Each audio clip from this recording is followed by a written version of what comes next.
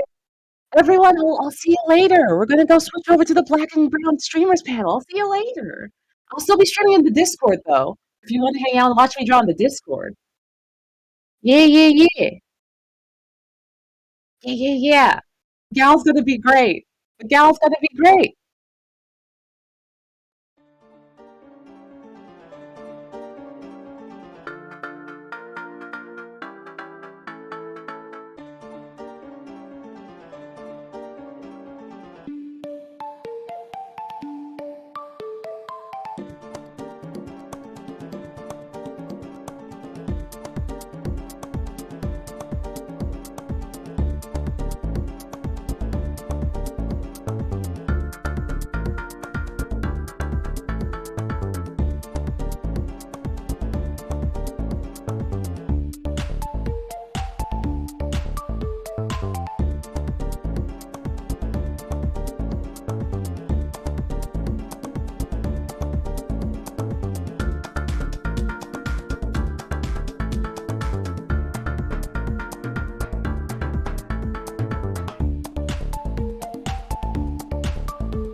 Oh.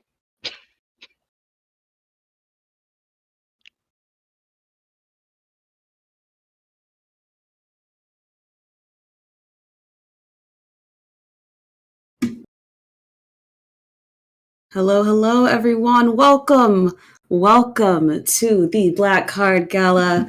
I hope you've been having a lovely time today so far. I know I have, as well as yesterday. Been really having a lovely time listening to all these amazing speakers, just getting to talk to everyone. And I am even more excited to be talking to these lovely creators right here. But before we do that, I guess I should probably introduce myself real quick. So you're like, who is this ghostly voice? It's Calamity Darling. I am a content creator and variety streamer that just kind of loves all kinds of things story, and I am also a game developer. But this is I'm just kind of your host for today. What we're really here to do is talk to the members of Brown Girl Gamer Code, who I see also representing in the chat. Hello.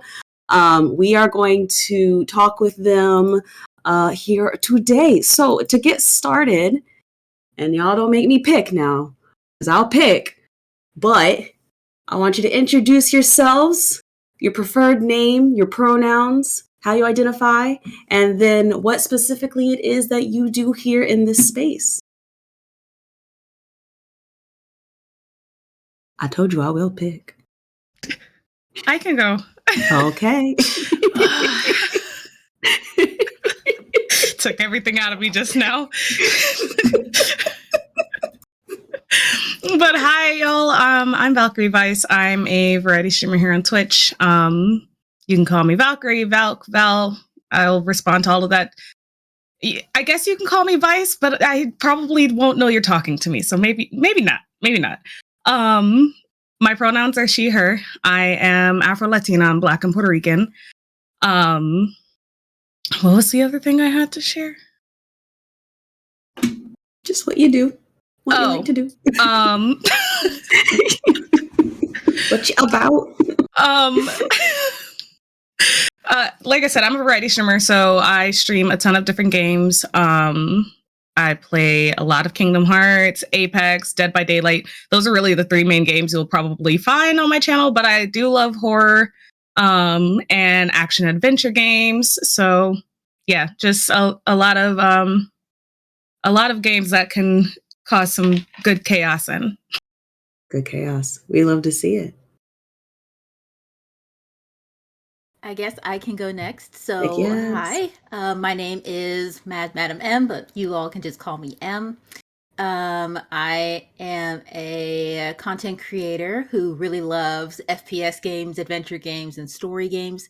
I also like to consider myself a content creator for everyone who doesn't have time to play games the day they release. So I just finished Luigi's Mansion 3. So for all of you out there who don't always have the time to play things, when they release, the day they come out, or finish them within like a week, I'm your gal. So I really enjoy playing games like Apex, Overwatch. I enjoy platformers like Super Mario Galaxy, and I'm still trying to find all the moons in Super Mario Odyssey. I don't think it's going to happen though. And yeah, I just like to create a space where we can all have a good time, chat about fun things, and support each other in what we do. All right. You can't see me, but I'm Pop. I'm another disembodied voice. Pop No Tarts is my full name. Feel free to call me Pop or Siri. Yes, I had Siri first. Not. If you make an iPhone joke, it better be a good one. That's all I gotta say. I hear it all the time. But my pronouns are she, her. I mainly play Sega titles. Y'all. I'm known for playing Maurice the Hedgehog in the Yakuza series. Yes, I call Sonic Maurice. It's his middle name, and he is forever known as Maurice. When I see Sonic, I think of the restaurant. I don't think of Maurice, unfortunately. Unless you're like talking to me, it takes a minute to register. Outside of streaming, I am a doctoral candidate in musicology, and I do work in music production and sound design. So you might hear some beats on streams by me on people's channels. One of them's in this panel right now. Hey. As Pop says, one of those people is in this channel. For those who literally have absolutely no idea of who or what I am known as the infamous test subject, but the rest of the world knows me as Infamous X1X. We go by she, her, we. I am a content creator on Twitch. I'm a cosplayer. I am a commentator. I am a mental health ambassador. Most of the time, you will probably see me shooting with these various people or raging out on some random game for my amusement. Um, yeah, I am very random, but I am very pro mental health awareness. I'm also a gamer mom, so I am definitely in the space to sit there and say, yes, you can still be a parent, fully functioning adult with an illness, have a parent, I mean, have a kid. See, there you go. There's that illness kicking in. Have a kid and still enjoy your video game. So yeah, that's who we are. That's right. That's right. As you can see, this panel is full of just talent. And today we're going to be talking to them about their experiences of streaming and maybe hear a little bit of advice for those of us who may be curious. So we're going to keep the same order that we did. So thank y'all for giving me an order for how the rest of this panel will go. But we are going to hop right into it. So starting with Valk. What was that face? Because something in my soul told me my name was going to be called first. Valk, what brought you into streaming? How did you get started? Well, I've been a gamer for like all of my life, thanks to my dad, really. And it as as a Black woman, it's really difficult, like finding people that are like you in this space.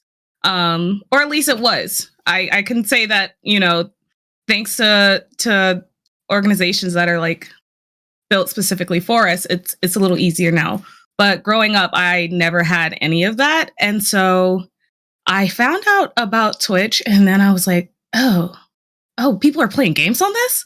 I want to do this because that's what I was doing with, the majority of my free time anyway. So I was like, I can be on here and like find people like me. So it was originally just going on like finding people. And then it was like, okay, I want to be able to put a little more diversity in this and dive into the space a little bit. And so, yeah, that's really what brought me to it, is that I wanted to kind of just continue to diversify this space a bit more. So yeah. Cool. Yes. All right. Yeah. How'd you get started? Huh? Yeah. Did you say M or imp? Because Oh, I'm sorry. You know what? I really should. Yeah. M. Madam M. Okay. Sorry. You're I was fine. like, I thought that was you, but I'm just going to sit here and smile until I'm sure. So I actually got my start around my third-ish year of college, when I started to get back into gaming for the first time after maybe not playing anything really dedicatedly for about 5 years or so. So I was like, I'm a junior. I don't even know what I'm going to do after I graduate. So I might as well do something with this time I have, not thinking about what I'm going to do after I graduate. So I bought myself a PS4 and I bought some games on there and I started playing. And then some of my friends who also play told me that, you should check out Twitch and come and watch our live stream and some of our friends' live streams. And I was like, oh, people do that. So I decided to try it myself. And it was rough because I was like, I'm going to start by playing The Last of Us. That was not the best decision to like be the first game that you stream ever. So, some mistakes were made, but I eventually found my footing. I found what kinds of things I like to play, got set up, and got my humble beginning streaming with a little PlayStation 4 camera sitting in a beanbag chair on the floor of my dorm. So, and now I have graduated a little bit to have a nice setup, be able to find some amazing communities to be a part of, and have really gotten into helping a lot with, gaming events and other live streams and community oriented activities and goals. So, yeah, that's a little bit about my beginnings. Yes. Well, I feel like all of us come from some humble beginnings, those PlayStation cameras, sitting in beanbag chairs, all that good stuff. All right, Pop. So I got into streaming from one of my homegirls, IRL, decided to constantly ask me every day in the summer of 2019 when I was going to start streaming, because we would always hang out in the I don't know if anybody else has ever done this, but in like PlayStation 4 you could party chat, you can like screen share. I would do that sometimes. She's like, "Yo, you're hilarious. You should stream on Twitch," because she was streaming at the time and I mod for her. And I was like, "Yeah, no, I'll think about it." She kept asking me y'all. I just want you to picture this, getting the same question every day for 3.5 months straight. And then the day I finally did it, I never heard that question ever again, just for her to retire and never come back. Wow. But I mean, she has come back, but when she can. But it's yeah, I never thought I would be peer pressure that hard ever in my life. I don't regret it either. Neither do we.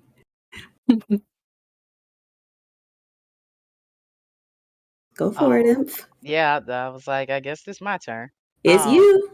So for me, I've been gaming my like entire life. And part of my background is competitive fighting games. My best friend and community manager currently, Dark Zero Omega, started streaming first. And I was like, oh, okay. And I appeared on his streams and I was like, I could do this. And, like the humble beginnings, started from my PlayStation. And I linked up with some other folks that were in the fighting game community as well. One of them being Professor Highkick, and we started streaming Tekken and other fighting games. And for 5 years later, here we are now still streaming and occasionally playing fighting games and other games. So yeah, I kind of, if it wasn't for my best friend, I wouldn't even thought to stream. We probably still be like in the tournament scene, or I don't know, I'd be fixing somebody's PC or something. So yeah, that's kind of how we got here. Sounds like a lot of us have PlayStations and friends who won't shut up to, to getting us into the streaming space. That's dope. All right. So speaking of streaming, what is the platform that you would say is currently your favorite? And give us a little bit as to why. Val. Not this again. Sorry, I'm just adjusting things. Oh my I mean, I'm sorry. At Twitch, it's the only platform that I do stream on. I feel like I'm still trying to learn the ins and outs of Twitch. I can't talk. But still trying to learn the ins and outs of Twitch. Like I feel like I am still very much a baby and I don't know how to do a lot of stuff. People are like, "Oh, you don't have this set up," and I'm like, I just act like I know what I'm doing. I'm sorry. So it's my favorite mostly because like it's the only one that I really have any true experience with. But also like I'm thankful for it because if it wasn't for Twitch, I feel like I would have never found, Brown Girl Gamer Code and, my friends that are here on the panel with me. So I am very thankful for that aspect of it. And yeah. All right, M. I would definitely also say Twitch, just because it's really where, I got my start, where I found a lot of my favorite people to watch, where I found a lot of people who I've collaborated with and had the pleasure of being able to play with, even like on stream and off stream as well. Um, I am still trying to figure out how to like integrate new things to Twitch. Um, like I still to this day don't really know how to make one transition different from another. I just think I just hit the all. And I'm just like, yeah, that looks good. I'm gonna move on to figuring out how to put the chat box on screen. Um, but I am eager to learn because I think that as the years progress and as more people find new ways and new tools to add things to their creation, I'm really looking forward to learning. But Twitch is, you know, so I don't want to say home because that's putting it too far. But it's like, I don't know, maybe like your favorite dinner spot. Yeah, Twitch is my favorite dinner spot. We'll put it that Mhm. way. That's a good way to put it. That's a real good way to put it. All right, Pop. I might as well just say Twitch. I've streamed on YouTube before, but I don't have the time to do both. Mm. And then of course Twitch is like where most of the people I interact with are. That and I'm not giving up my emotes. No, emotes are great. I can't say how much I use the hooded knuckles one. That one's just beautiful. Oh no, I'm not talking about my personal emotes. There are other emotes that you I know what? use. That's true. Yeah. That's true. That's one of my personal favorites. All right, Imph. Um, I kind of have to fill in with everybody else here. Twitch is mainly where my content resides. But there's a particular reason why I chose Twitch over YouTube, which would be the accessibility. As you heard, a lot of us started off on consoles and we, weren't able to even explore other platforms at first because it was really no full way of doing it. Um, Also, I am more of a live interaction person. But I will say if you're, more of a recording person, YouTube could be your platform. And I can sit there and say I've definitely known some folks that have decided to move their content to things like Facebook gaming, and they're doing very well. So I think it's more in the sense of what you feel comfortable with in your platform. But me, I've been asked that question, and like everyone said, this is where we already are. And I'm a emote gift person. I respond mostly in gifs half of the time anyway. So why would I go someplace and I can't talk in my own language? Plus all of our folks are here. So it's definitely um, going other places can be lonely and scary. And it's like sometimes you just want to stay where you're comfortable at, but that doesn't mean you can't attempt to look and see how other things are in the process too. That's right. Yeah, I know a lot of us, when we were talking, touched on a lot of our people were here. Sort of a loaded question based on that. Do you feel like there is space for you in the streaming community? Because, we all said kind of a lot of our people are here. And this is one you can take a second to think about. Because, like I said, it's probably going to be a multi-layered answer. So if you need to take a second, Val, before you get started, you go for it. No, you got Can it. somebody else go first, please? You want to bounce backwards? We can go with, you want to go, M? You go for it. Yeah, I can go. I would say that sort of as like a default setting, no. Just because one, you have like organic discoverability is already very hard. And I don't want to jump into a big spiel about, how gaming has always been seen as sort of, a space that's not for people of color or women or on the lower end of that, not to say that we are lower, but Black women have always had more difficulty getting into any space, really. So I would say that no, but it's not necessarily a matter of has that space always like, would you say that that space is available? I would rather say that a lot of us have taken the initiative to take space and to work to maintain space rather than entering into an area and a place where it's both like business and fun. where that's like, yeah, come on in. She's like, no, I want to be here. I'm going to work to be here, and I'm going to have a great time doing it. And there's nothing you can do to stop me. Just want to snap for that real quick. Yes.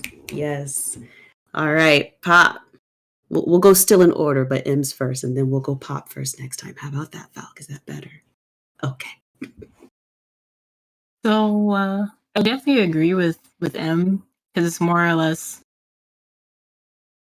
I don't know, M worded everything so perfectly. It's like on a more awkward spectrum. It's just like I ended up in some of my friends in here know, and even you, Calamity, know that I like started an online community for non-men of color that enjoy the Yakuza series, because when Yakuza Like a Dragon came out, I couldn't find people that looked like me that were playing the series. And had I not done that, taken that initiative with my friend Jessica Lisa, I would have never known like other members of BGGC like the series, or I've met so many people that I wouldn't have met had I not taken that initiative. So it's more or less like I have to make space for myself in this community.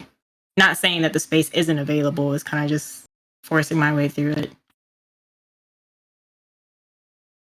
Yeah. Yeah. Perfectly said. Imp? I'm gonna have to say no. So for me in my realm, I am not necessarily in the box of what is often advertised or promoted in the space, even with the things that I have done. I don't fit in this box. There is a lot of things that people particularly look for. The platform, even though it is a vast majority of adults, still do not want adult content in certain spaces. I'm an adult, and I'm going to talk like an adult, and I'm going to be an adult. Also, I am also a little older than most people, and there is definitely some ageism if you do not look or behave within a certain grasp. Also, you know, you don't always want to be known for one thing. And soon as you are trying to venture out and find yourself or go back to enjoying something, 1 minute you can be all the way up high on the hog, and the next minute, because you just decided to want to play something different, be sitting at the low part of the barrel again. That is tiring and drainful. And then also, to keep it a band, it's too many people trying to step on each other instead of lifting each other up. So no, I don't think so. Because as long as that outweighs things that are in my space and then around me, there's no way I can get higher, or some of us can get higher than what we are, because it's way more of a majority trying to keep us lower than them. So nah, not really. Well said. Well said. All right, Falk. All you. Not me still being nervous. But no, I second what everyone has already said. Especially about us having to like make space for ourselves. And also just hitting on the fact that like you know, am I allowed to talk freely? Go for it. Okay. No, go for it. Do it. It's Black History Month, and there are a ton of Black content creators that are being highlighted, which is amazing. They deserve to be highlighted. But also thinking about where are these opportunities throughout the rest of the year. Oftentimes it feels like we want to be uplifted when it's convenient for others, rather than consistently supported. And so that also almost makes it feel like, are y'all really caring, or is it just a convenience thing? Just to make yourself look good. And I feel like if you're questioning it like that, you can't genuinely say, yes, there's there's a space here for us if we're having to question that consistently. So Yeah, no, all very well said. And forgive me if I don't remember to touch on everything because y'all made so many good points. But I did want to just touch on a few of the things that were said. I feel like a lot of what we're saying is, no, there's not space, but we're gonna make it. We're gonna make that space because it's not there for us, but we want to be here just as much as everyone else. And even though there only seems to be a tension when people want to make sure they got their diversity check mark, as I always say, checked off, you know, we're still here 24/7, 365. And if you are going to promote us for Black History Month, you have to also be aware that there is a very, very clear deficit when it comes to the amount of attention and the amount of promotion that is put on Black and Brown creators. In this case, especially Black creators, and especially Black women and femmes and non-binary individuals. So I think it's also interesting that though they're saying that for February, where is that March, April, May, June, the rest of the year? Are we only important when it's convenient to you? Interesting. So definitely all wonderful points. And I think like both answers are correct. There isn't space for us, but there is, because like y'all said, we're going to make that space. So amazing answers. On a bit of a lighter note, because we can't just sit here and talk, we got to talk about that Black joy too. So what is something new that you are looking forward to doing for streaming this year? And this time we'll start with Pop. I need time to think on this one, so can I go first for like the next one? I'm sorry. Yeah, no, sure thing. Would you like to go, Imph? Sure, I guess I can go first. Well, as we know, a lot of the stuff that I deal in is secret squirrel stuff, so some stuff cannot be spoken on because it is in the back scenes and being worked on. But what I can sit there and talk about is we sat there and premiered on the 29th. Yes. We decided to, because I am into cosplay and also things of beauty and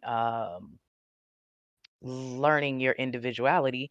We decided to make a fun game show so those who felt intimidated or not comfortable or feeling safe playing in makeup, well, we did that.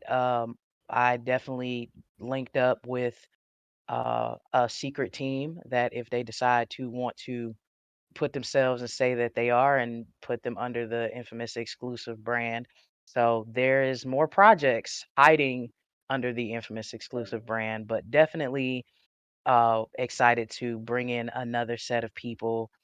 It went really well. A lot of people felt motivated by it, and I enjoy being able to, like I said, bring us together, introduce individuals who maybe never got the chance to hang out and talk with each other, and who playing in makeup. I mean, it's like playing in paint.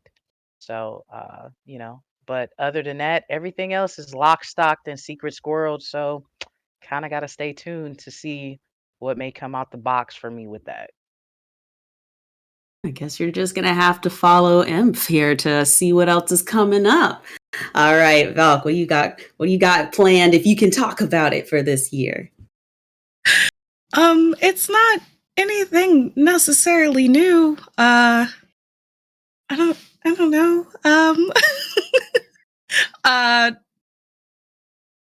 I hate feeling like I'm doing like a self promo thing, but That's what we're here for. Go ahead. My friend and I had started a monthly podcast called Comics and Melanin, where we kind of talk about like new comics news and everything. So I'm hoping that we can continue that for the rest of the year because we've been having a lot of fun with getting back into comics and being able to talk about it with others, and also bringing in the perspective of Black women reading comics, which I feel like is not something that's explored very much. Like there are a few people out there that do speak about it, but I'm looking forward to continuing to explore that aspect of it.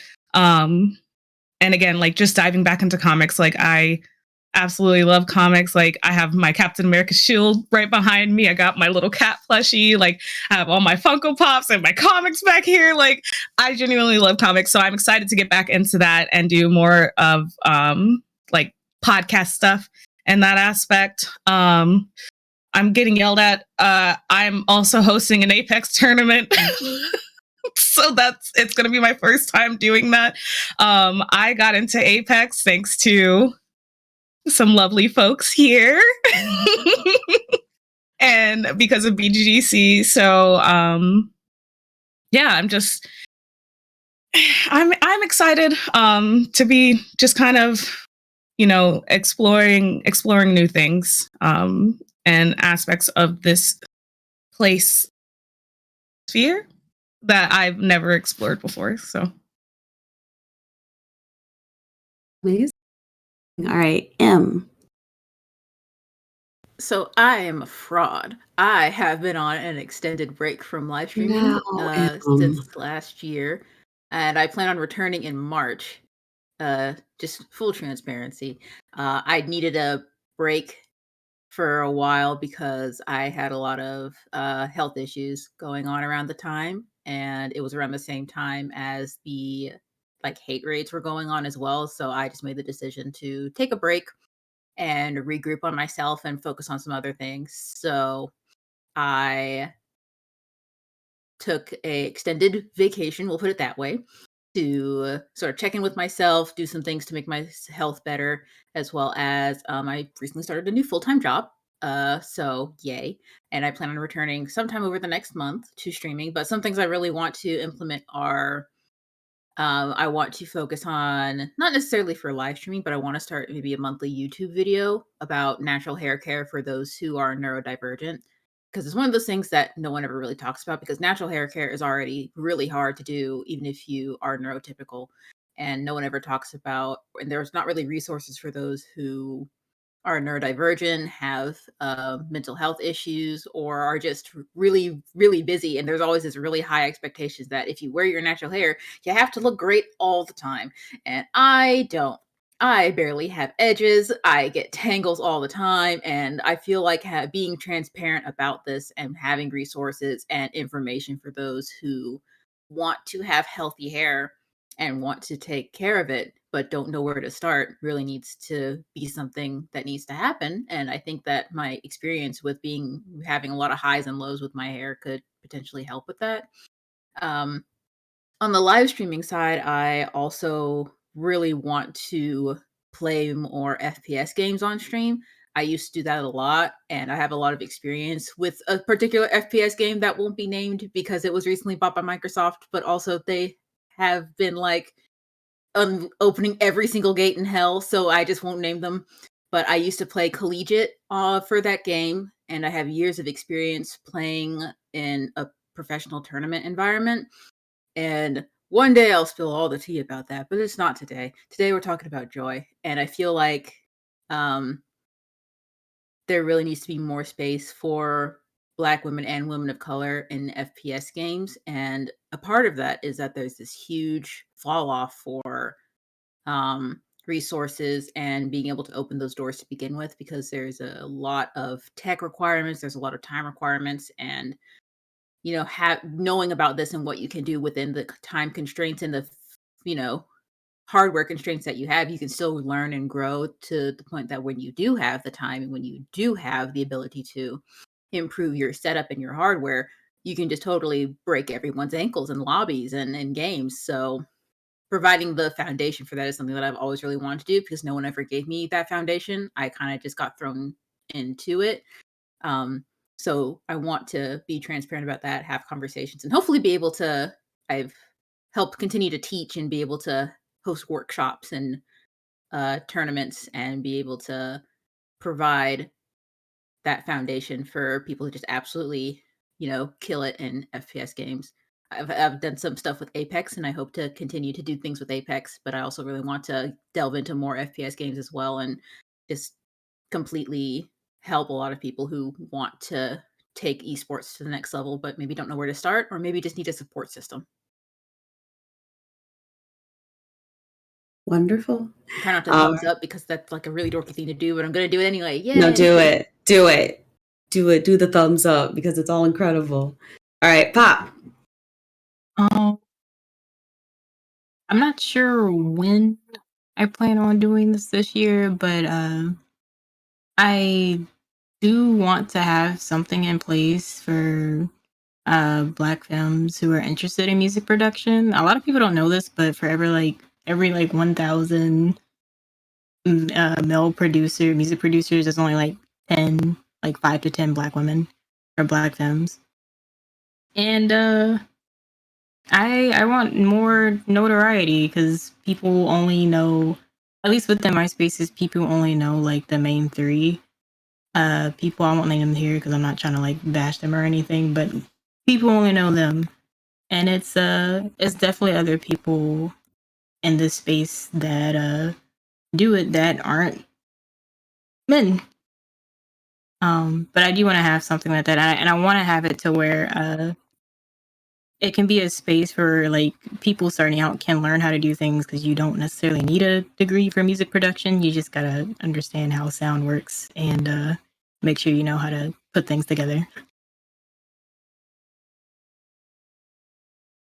Incredible. From music to makeup to first person shooters to neurodiversity to comics. We are making space, talking the talk, and also walking the walk.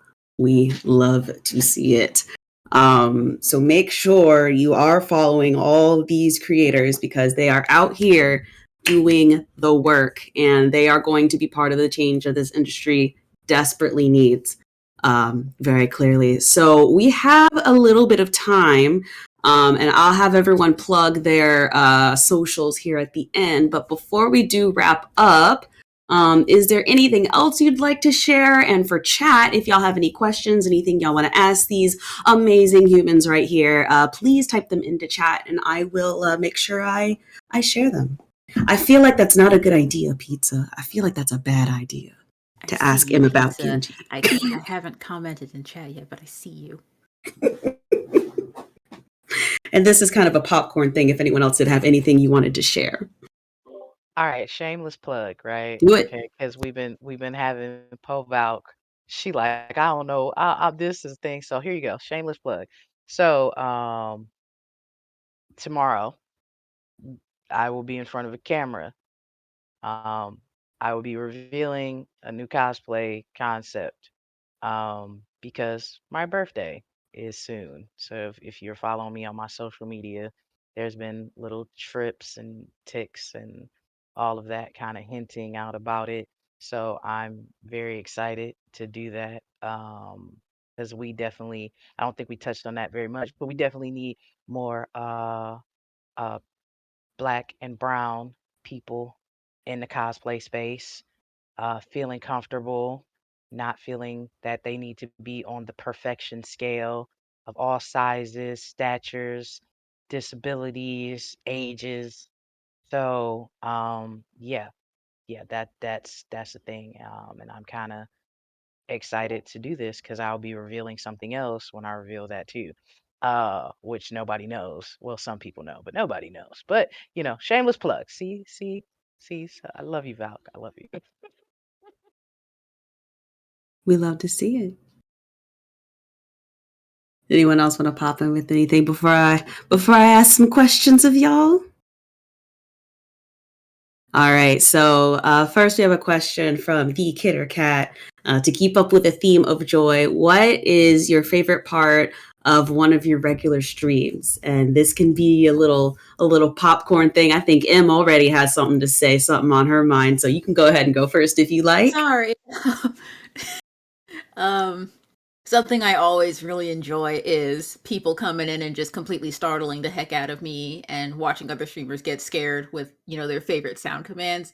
It's just one of those things that you always look forward to, and everyone has their particular favorites.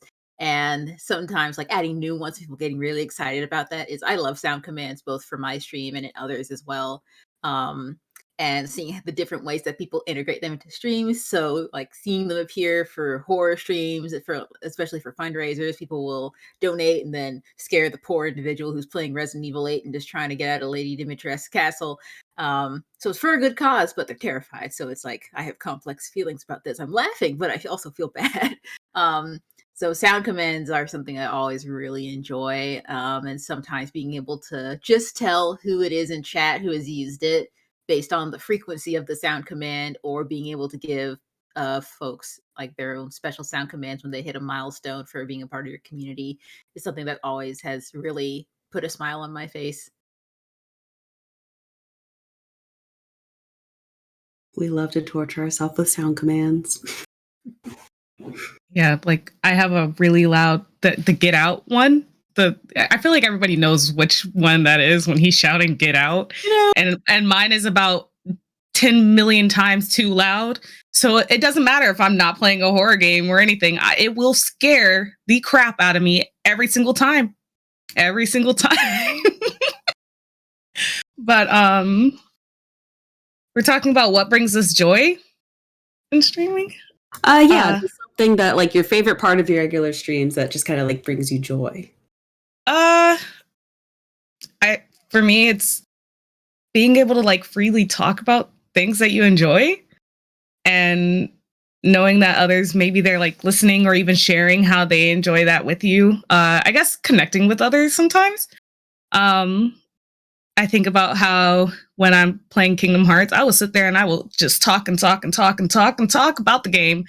And it just brings me so much happiness and like, you know, having people being receptive to that and just being able to kind of share the thing that you love with others. It's just really nice, especially when, you know, you may have felt for the longest time that there was nobody else to really do that with.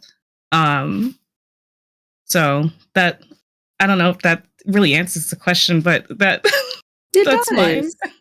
It does. It's whatever is personal to you. I guess I'll go with that. For me, it's my community, my mods, my VIPs that are always there. Um, our communities will run us rampant with the sound commands and talk, but the fact that no matter sometimes it doesn't matter what you're playing, they're just there. You know, on the days where you are feeling your worst, they are there. And the days when you are feeling your best, they are there. And I think a lot of us speak about organically growing and expanding and being a part of a community. It's not till you really just sit down and it doesn't matter if it's, 5 people or 50 people, having so many people from different time zones and cities and backgrounds just all be able to come together for your little time that you're there and laugh and joke and pick with each other. um I don't think I could trade that for I know I'm not gonna say I couldn't trade that for anything.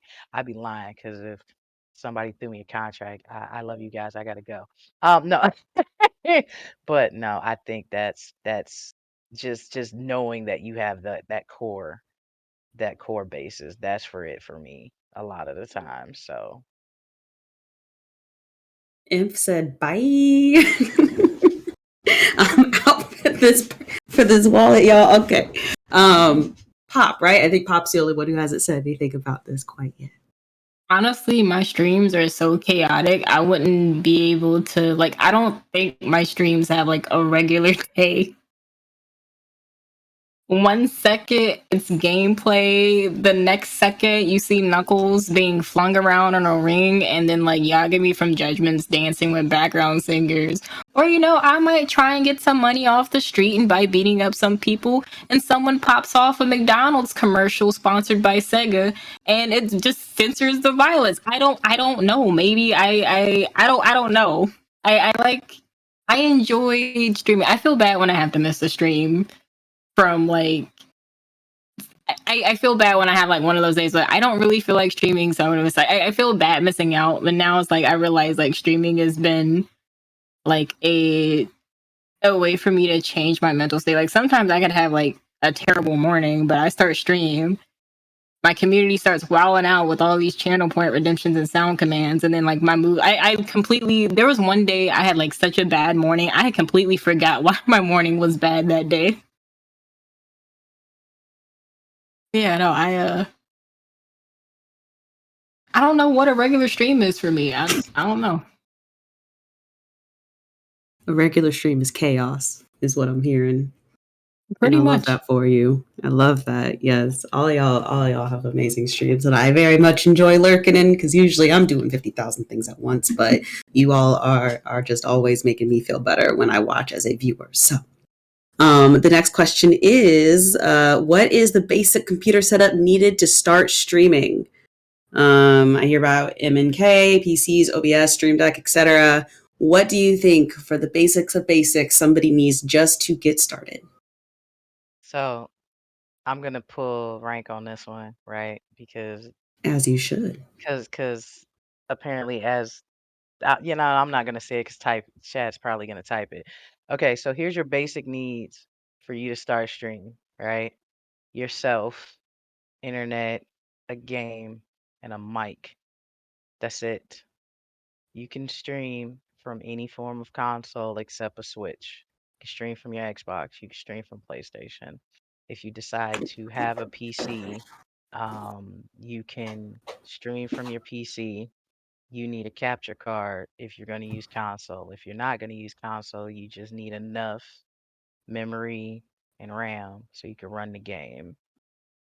You don't need all the bells and whistles. I think a lot of the times everybody gets caught up in seeing all of the bells and the whistles because of everything that's posted on social media. And I'm going to tell you, as a person who literally started from the same PlayStation 4 that's sitting on my entertainment stand, you can build, you can grow, you can explore, and get all of that when the time comes. The fact is get comfortable being in the space before you go spend everything trying to get in it, because then you're going to look and be like, what in the world did I spend all of my money on?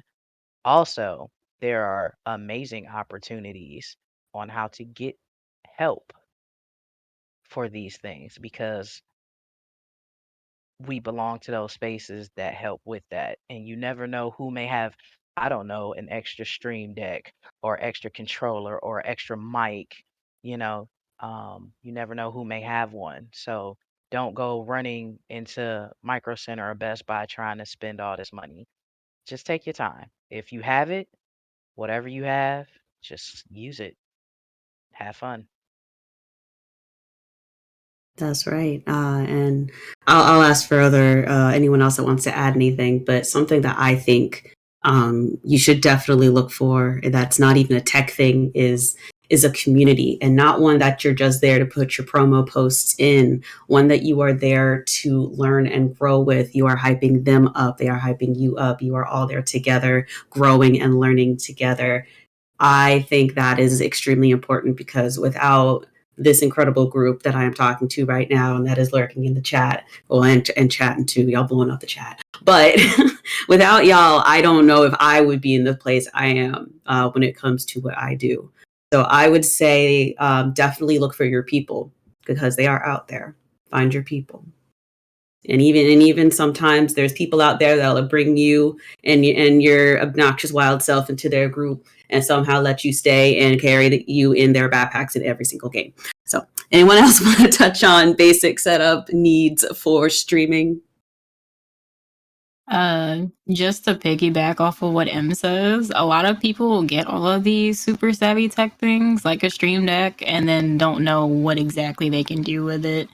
Or a lot of people don't realize that there are ways to I'll put it this way. Like streaming, you're entertaining or educating in some form of fashion.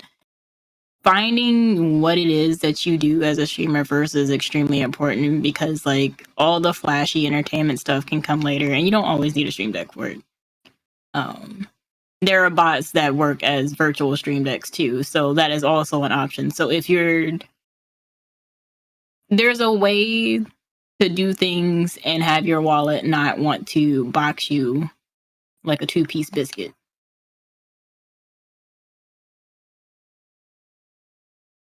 That's right. Never heard that before. I love that. All right. Anyone else want to add anything in before we get to our last question, which I think is a lovely way to wrap this up? I would like to add very quickly Mhm. to, and this is not necessarily something that has to be purchased or bought, but to have your moderation and safety tools ready from the start. And it's one of those things that you can always grow and elaborate and add things to, but making sure you understand how your moderation tools work on the platform that you choose to create content on and how to keep yourself and your community safe is something that is just absolutely paramount. It definitely takes time to both learn and become familiar with those things, but the worst thing that can happen is you're having a really great time, you finally feel like you're growing, and someone can just come in and absolutely shatter your confidence and your feeling of safety. So, take the steps to and you can't always ensure your safety. There's no 100% way to like avoid every single troll or person who's trying to come in and ruin your day, but just knowing how you can quickly address things that happen to continue to create your content and continue to enjoy your space and your community is something that is like knowledge that you should have and should share with those around you. So get those auto mods on, everybody. Oh, yes. Turn them up. Don't be afraid to. Your safety comes first. If people don't want to verify their phone number or verify their email, that's on them. Just turn it up. Your safety comes first. All right. Val, did you want to add anything? No? All right. So to wrap everything up before we head out today, if you could go back to your baby streamer selves, what advice would you give yourself?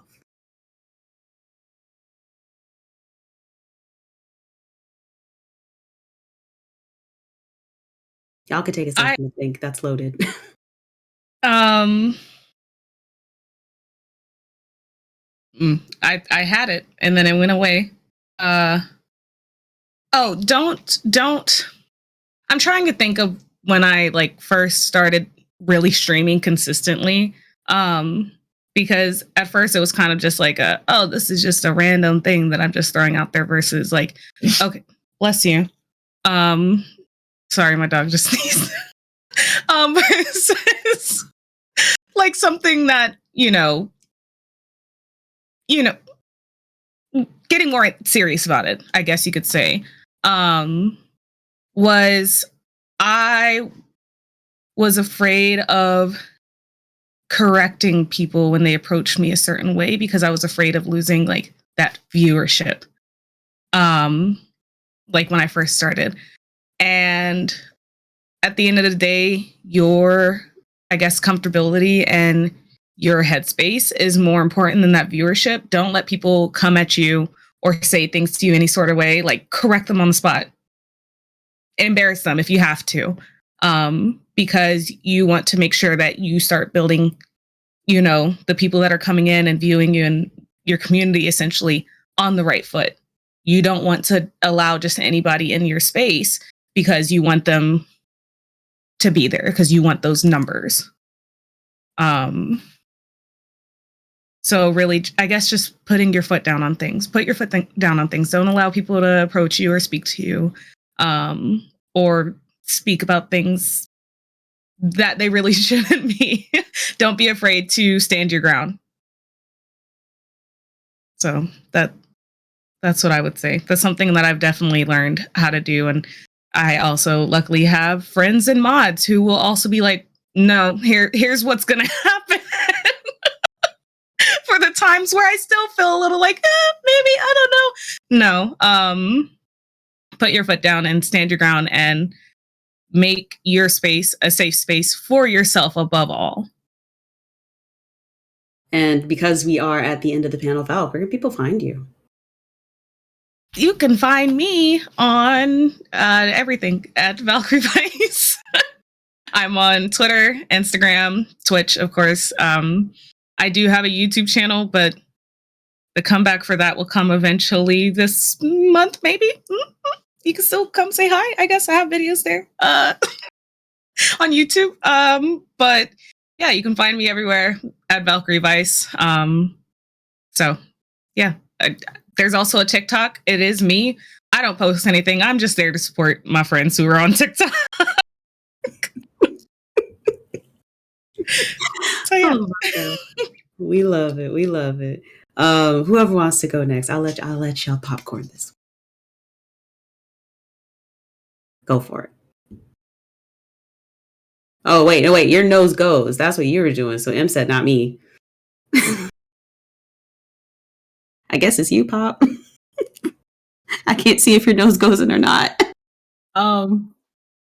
Yeah, I probably should have linked up my sounds to into the chat today so I could kind of like ring myself in. But I'm Pop No Tarts on all platforms except Origin. I don't know who has my name on Origin, but I'm gonna find you. I'm gonna take my name back. Free Pop No Tarts on Origin. Yeah. And also, do you have a little slice of advice for baby streamer Pop? Don't be afraid to network. I know a lot of people will ask me, will say like I am around on Twitch a lot, but find out who your community is. The sooner you find your community, the better your experience will become. Don't be afraid to take certain chances by saying hello. Missing out on saying that one hello when someone's stream could be like a make or break on like making a new friend. Like had I not said anything in Blaze's stream, I wouldn't have known anything about BGGC and I wouldn't have met everybody that's on this panel right now.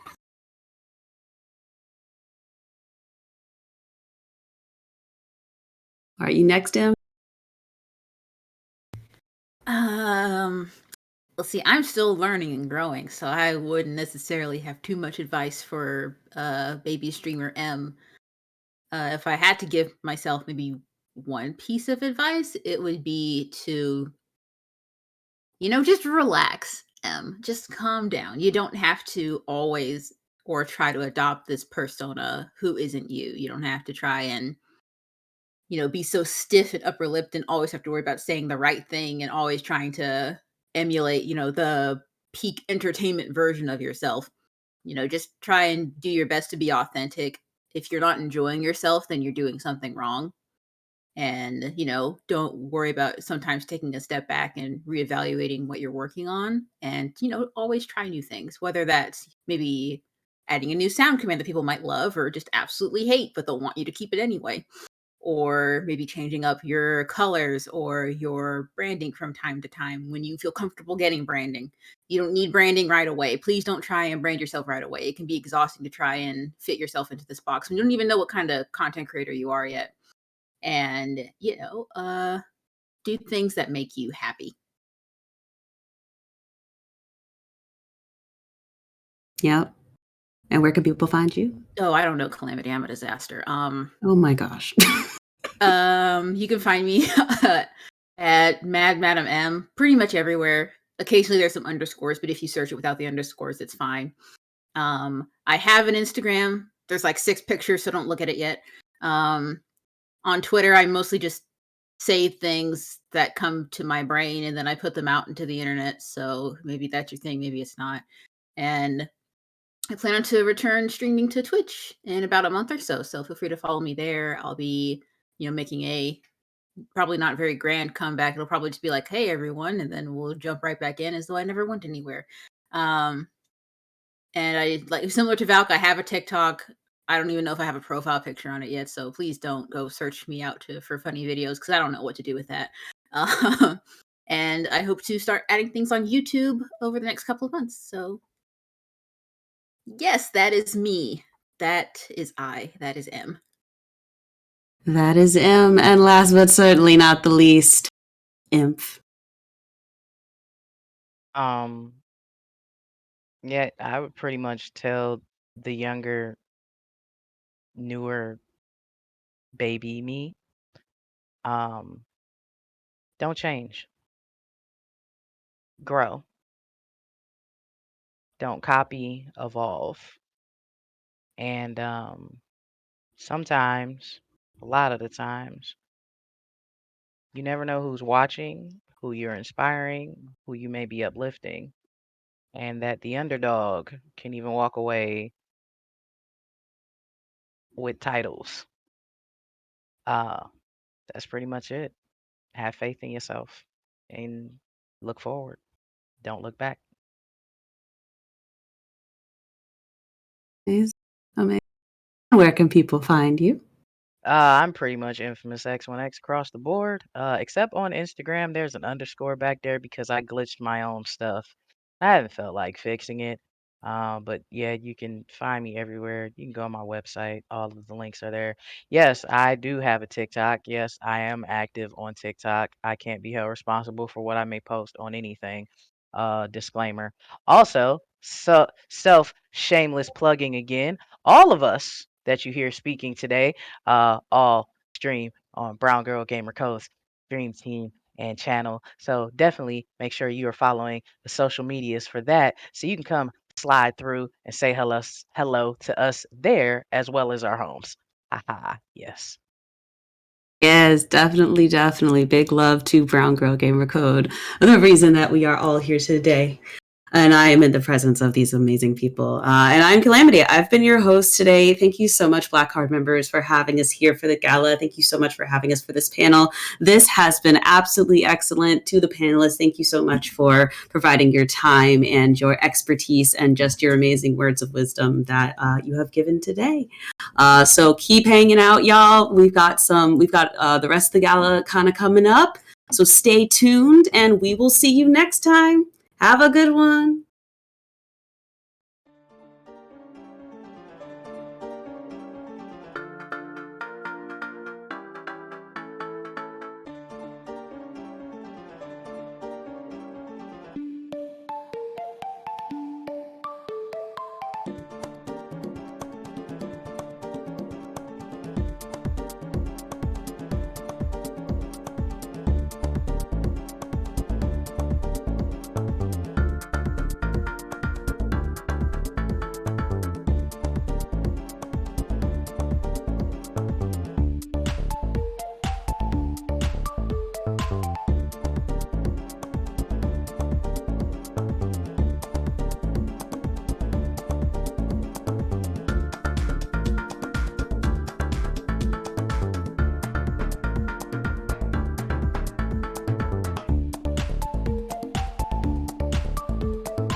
All right, awesome. Are we good? Oh, I think so. All right. Hello, welcome everyone to the Straight Ahead Animation Panel. Thank you so much to Black Card Gala for hosting us today. I am Raymond Zolanda. My pronouns are him, he. I am one half of your co-host. And I'm Yuki Okamoto Wong, the other half of our whole host. My pronouns are she, her, and this is us, the Straight Ahead Animation Podcast. Yeah, we host a podcast that spotlights Black, Indigenous, and people of color who are breaking into the animation industry. In this panel, we'll be talking about how we got our start working in animation, as well as how our podcast came to be and what we have learned from it. A quick shout out to Pan Sheeps, one of the directors for Black Card Gala, for asking us to apply as panelists. They're currently selling in the Black Card Gala Artist Alley, so please check them out. They're super awesome. And without further ado, let's get on with the slideshow. Oh, that's right. But before we get into the actual slideshow, the way we like to start off on Straight Ahead is by playing a little game called In Between. We're going to give you two similar questions, and then you have to choose in between the two of them. And I'm going to ask the mods of the chat if they can put it into the Twitch chat. You guys can play along. There's going to be two different questions, and feel free to take it not very seriously. Okay? So yeah, please play along. I'll start us off with the first question. So, who would you rather be hunted down by? Your significant other, like Jake in American Dragon Jake Long, or your parents, like Danny Phantom in Danny Phantom? Don't fight me, shit. Don't fight us. Okay, so normally we ask our guests on our podcast, but we're just going to be asking each other. So, would I rather be American Dragon Jake Long or Danny Being Phantom? hunted down by Rose, like your love interest in that series, or by your own two parents? Are my parents the Fentons? Yeah. I would choose that because they're not very good at their job, so I'd never be caught. That's actually fair. That's fair. Rose is actually competent, so she could actually probably actually kill you and actually hunt you down and complete her job. The other thing is that I was pretty good about keeping shit from my parents. Like, I don't think they really paid attention to what I did growing up in like the least sad way possible, in the sort of like they let me do whatever I want. So they would not catch me, and also it wouldn't be that hard to keep a secret.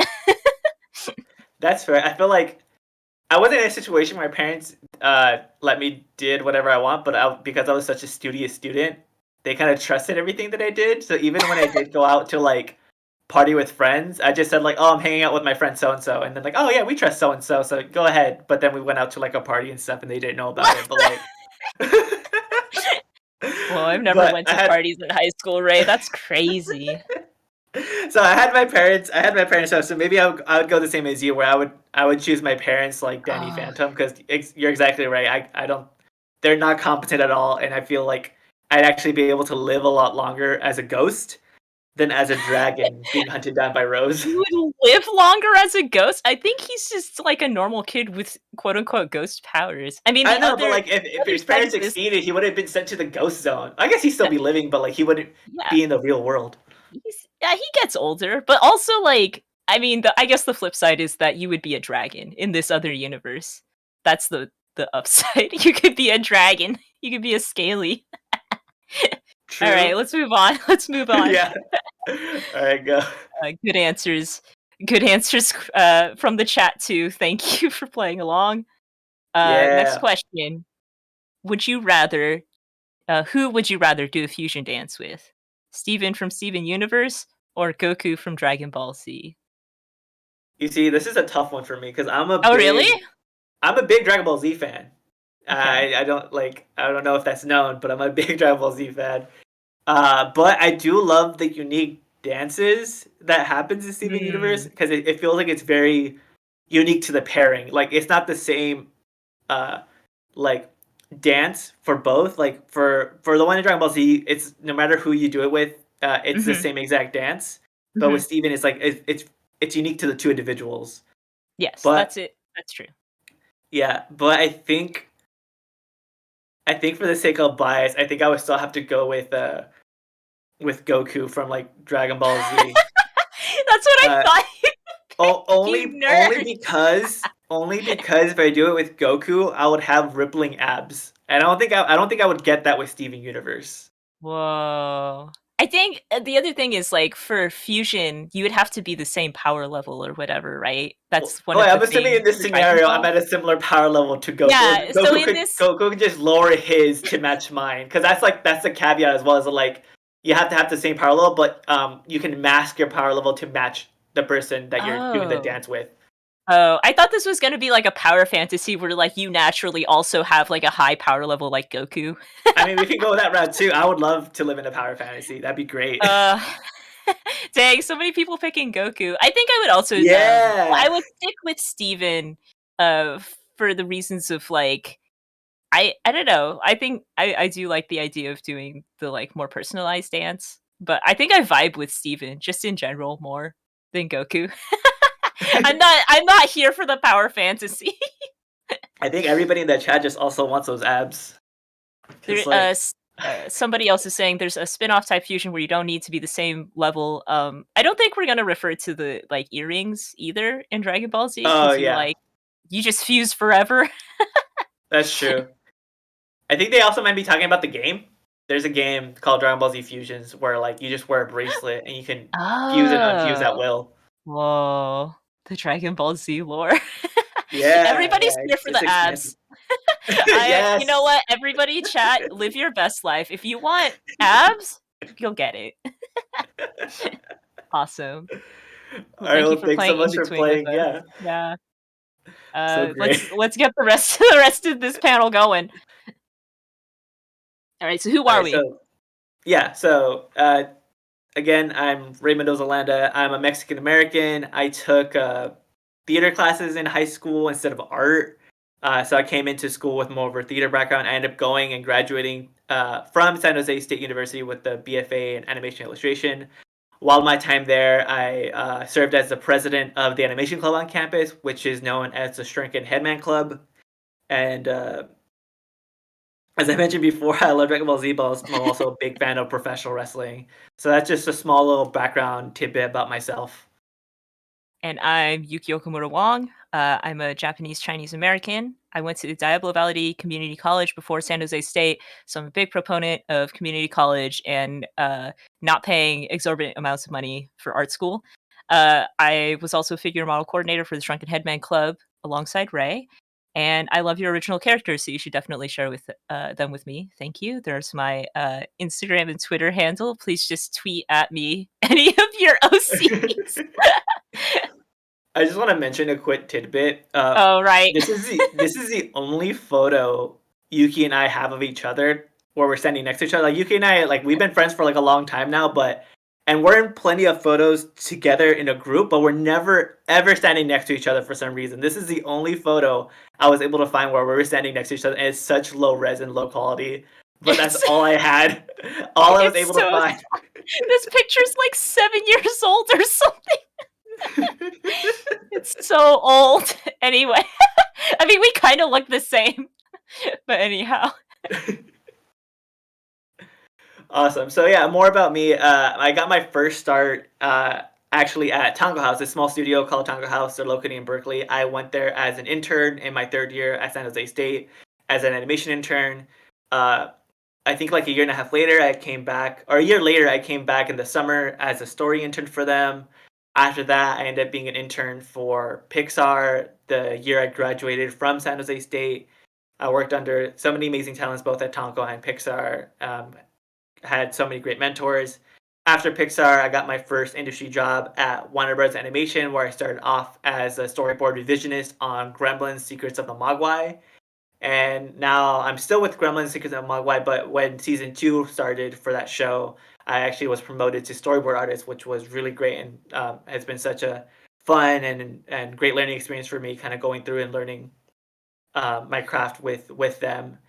During still Warner Brothers, I've also done some freelance for Viva Calavera, who are currently doing the Rey Mysterio anime series called Rey Mysterio versus La Oscuridad. So that's been a lot of fun working with a studio based in Mexico and being able to work with more Hispanic and Mexican and Latin creatives. So that's been also an amazing experience for me.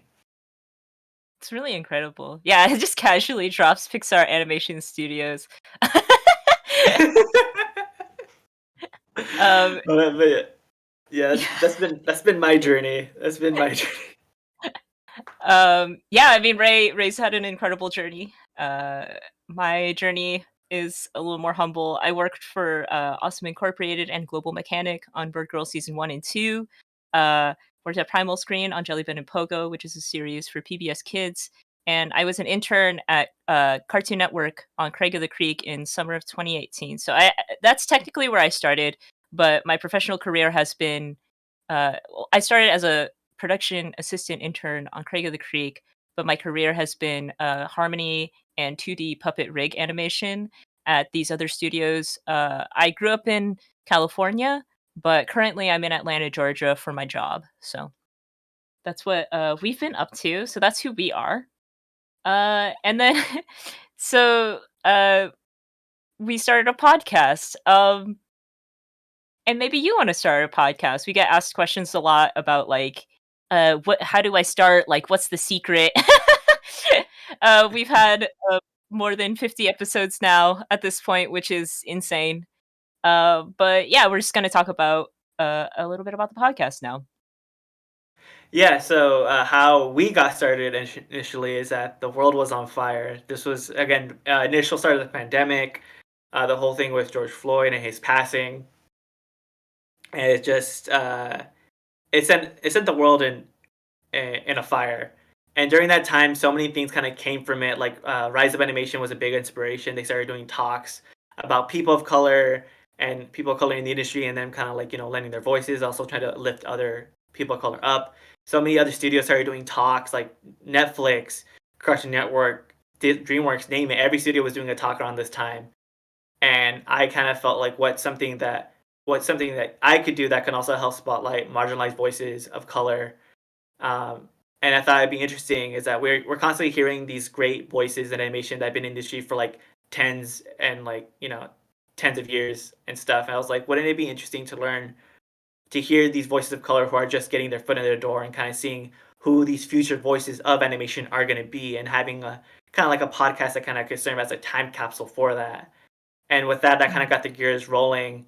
And I thought it would also be really informative for like students or people that are wanting to transition into animation to kind of hear people who are in their shoes that are just starting.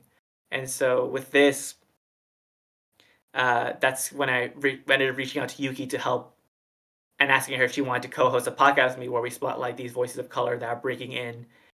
And from there, it just kind of kept going. Before we fully started, though, it was trying to figure out who we wanted as guests, trying to figure out like the format of the show. One of the things that we actually did 2 test records that probably won't see the light of day, just to kind of test out the format that we wanted. And but yeah, like through that initial test, we brought on a friend to be as a guest, and we also had another friend of mine who is like just listening in, kind of seeing how the conversation is going, if we were awkward or like what can be improved upon, or if the structure that we kind of set for ourselves worked. And we got some great feedback through that. And then we both kind of kept putting input at like what we kind of wanted the show to be and how we wanted it to run, and it's been great. And Yuki and I have learned so much again in these 50 episodes that we have produced. I think it was helpful. I think it was helpful that when we had started, I had a different idea of like what I wanted to help push the podcast to be, and Ray had a different idea too. So we were bringing like slightly different views, but we had like a singular goal in mind of like trying to highlight like what would be the best way to spotlight these BIPOC voices. And so that's really kind of like spearheaded the whole production going forward. Mm-hmm. And then how it's currently going. The world is still on fire. We adjust the podcast with feedback. We got some feedback, like Ray said, from somebody from our like episode 0, basically, that will never see the light of day. But people over time have messaged us being like, hey, you should include because we used to start out just saying we spotlight BIPOC people, but they were like, maybe people don't know what BIPOC means, so we started saying like Black, Indigenous, and people of color, just so like it's very clear what we're trying to do. We learned a lot about audio editing. Ray and I used to edit the podcast by ourselves for about the first 20 episodes. And then we got Ashley Itliong and Edgar Ariano uh, volunteering to be our podcast editors, which is insane to me. We do pay them a small fee out of pocket that we can afford, but they really just do it because they are very incredibly nice people and like what our podcast is. We just started doing celebration series, so like when we began, it started in February of 2021, and when we started it, we only just then realized we're like, oh shit, it's Black History Month. We should have done something. This year, obviously, we did much better job. We for our first episode for Black History Month, we spotlighted Bree Williams, which is the co-host for the Black and Animated podcast, which you guys should definitely check out if you like our podcast. But yeah, we try to do a month-long celebration for different like marginalized groups, people of color, that kind of thing. We decided. Let me think. Let's see, we had a.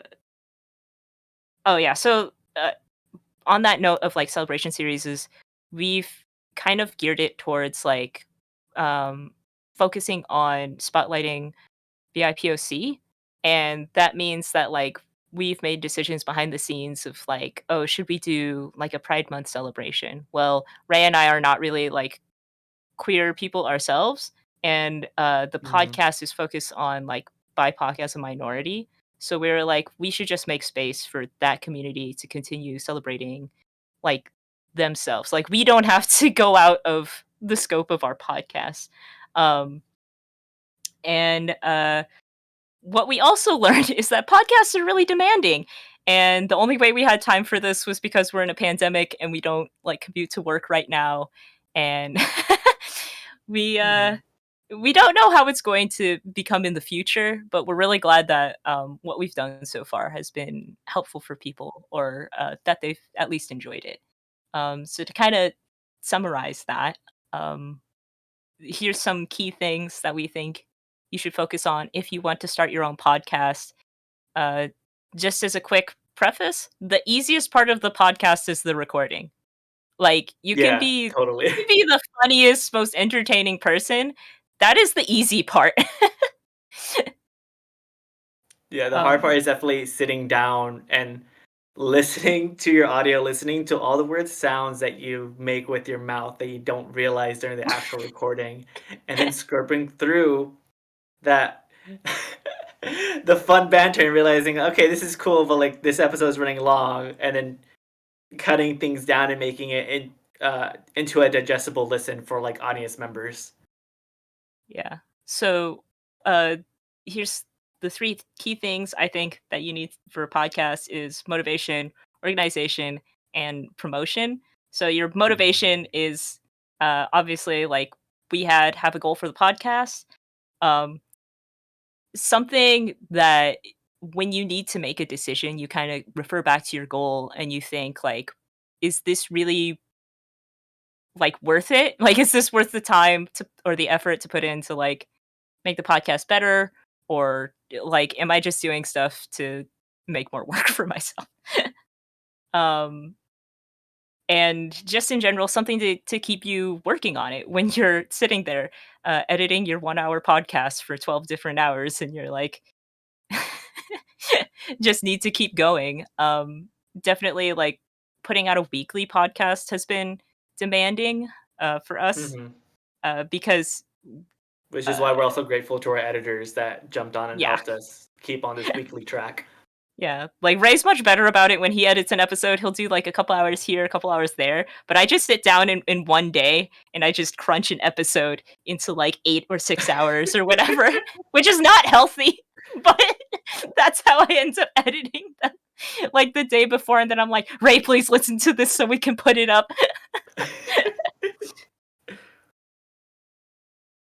And then organization, Ray, you can talk a little bit more about this because you handle that in Yeah, terms of so our guest list and things? So yeah, organization is definitely a key because there's so many components that go into producing and creating a podcast. Like we mentioned earlier, is that before we even released our first episode or first few episodes, we wanted to make sure that the format we wanted was working, which is why we did a couple of test dummies before doing an official first episode. And then from there, yeah, organizing the guests. Yuki and I, we're still kind of playing with this, but we've done where we block out a Sunday every other Sunday to record episodes, and now we're trying to do a thing where we block out an entire weekend, so 2 episodes on Saturday, 2 episodes on Sunday, kind of make a backlog and start editing. That way we can have more of our weekends freed up again instead of like having every other weekend kind of blocked out to make sure we have time to record a podcast. Again, sending emails, making sure that everything in the email is super straightforward and super easy to understand to the guests. That way they know what they're doing, what they're agreeing to, what they should prepare for, and anything that we need from them. One of the things that we send out to every guest, we kind of send out like this kind of Google form just to kind of get more information out of them. So we know like anything, any tidbits that we might not have known, any experience that we might not have seen, and as well as like asking some of their interests, which has been helping us with doing the whole in between segment that we have. The first few times we didn't have that in the Google form, and Yuki and I were just spinning our wheels like, okay, what can we ask this time? Because we try to gear it to our guests, and now that we've asked for their interest, this has made the in between segment a lot easier because now we know how to formulate things a lot better. And yeah, just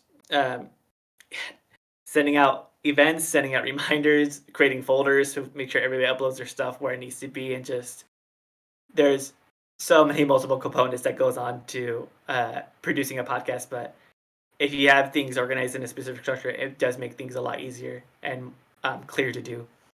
Yeah. And we have like these templates like that Ray sends out for when we get in contact with a guest, how they should record their audio, like programs they can use. Um, our podcast allows swearing, which is a thing that people are never sure of because we work in cartoons.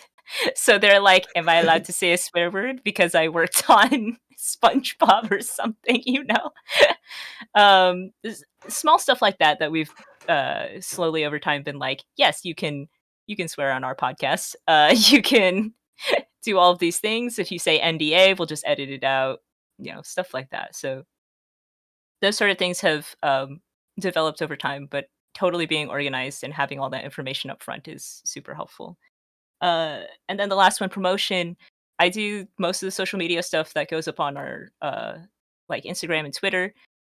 We have a template that this template on the presentation right now, sort of this border. You'll see that a lot on our social media. Ray made that. Thank you, Ray. And basically, I just slap everything into that template so that everything looks nice and neat. And it looks professional, I guess, when everything kind of is the same. Um, and just being consistent, like working to the algorithm or whatever, which kind of sucks, but uh, it feels less bad when I'm promoting the podcast than when I'm trying to promote myself. If that makes sense.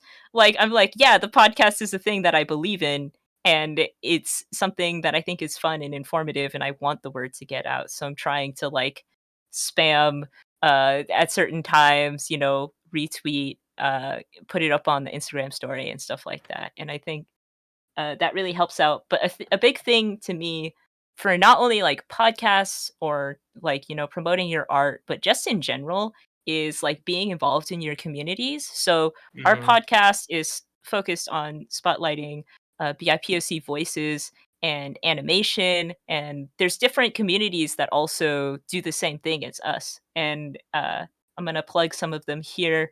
These are some organizations and podcasts that we love, like Rise Up Animation, like we mentioned earlier, Latinx in Animation, Animation, Signing Animation, Black and Animated Podcast, super awesome. Boiled Over, Hey Hire Us, Women in Animation, all of these guys. Basically, we've been in talks with each other, and by doing that, they're like, oh yeah, we share similar goals, right? Our podcast spotlighting marginalized voices, their organizations trying to do the same thing. So on top of like just having guests that promote the podcast, we are also uplifted by these other communities who have their own large followings that kind of like, oh, they notice our podcast that's similar to their interests. So that kind of, like I said, works with anything. Like if you're into like character adopts, or like you just want to be part of a community and you want to like capitalize on that, then be involved in the community. Like you can't just exist in a bubble, unfortunately, if you want to expand your platform. No, for sure. And there's so many things. Like this is just a small like drop in the bucket of what you can be involved with. Like there's still like a lot more amazing mm, podcasts out there that also have good information. There's a lot more amazing organizations as well. And yeah, just trying to be involved in like the thing with them too is that we try to not only do we see if we can collaborate them, but anything that they're doing and that we believe in, we also try to help and promote when they have events going on as well. yeah. So finally, where to find us? We're Straight Ahead Podcast. We have new episodes every Tuesday. You can listen on pretty much any podcasting platform. They're all kind of bunched up in our Anchor uh, website there that you can kind of like find your favorite podcast platform on, or you could just search us Straight Ahead Animation Podcast. Um, you could go through our link tree for all of our different links. We post art related to our guests every week once the episode goes up at StraightAheadAP on Instagram and Twitter. And we also are going to have a live episode on our Twitch probably at the end of the month. Um, so follow us on Twitch TV /StraightAheadAP also. Uh, and if you have any like suggestions or whatever and you don't feel like DMing us, you can also email us at straightaheadpodcast@gmail.com. Thank you, Sel. Thank you for the post. Okay, so Ray and I are gonna draw a little bit, and do any Q&A that you guys have, either regarding the podcast or regarding Animation. working in animation. Yeah, like we said, Ray's a storyboard artist. I'm an animator. Uh, ask away. We mostly work in TV. We have some knowledge about the games and like A little bit feature of feature. industry, little bit, but like it's not our strong suit. So pardon us if we can't answer it. Thank you. Okay, I got some prompts for Ray and I to draw. I guess I'll just start with the first one. Here, draw your favorite wrestler, Ray. Let me close this. All right, I'll draw. I guess what I've been drawing recently. So I'll draw I Mr. think that's insane. 619. I can't believe you got to work on the Rey Mysterio show. So annoying. It's been fun. I like that. I like that they reached out. It was they were a fan of the animated graphic novel that Yuki and I did together in our final capstone of San Jose State, Sol Naciente. Yeah, swole And yeah, nasty. yeah, they really liked it, and then yeah, they wanted to kind of get in contact and help see if I can help out in any way. Actually, what was really funny is that they originally wanted to reach out to me like kind of like as a character designer, and I was like, oh, can I help storyboard out instead? And they're like, oh yeah, sure thing. So that has That's been funny. We didn't really really. We had these amazing character designers on Sol Naciente. Yeah, shout out to Tangent and Ferrari, who recently also just got married. I love Yeah, them, and they they're were so super cute. amazing to have on the project. But yeah, don't be shy if you guys have questions. Who are you drawing? Oh, you're drawing Pentagon? I was like, I just wanted you to figure it out. No, I was able to figure it out pretty fast. Yes, I love him.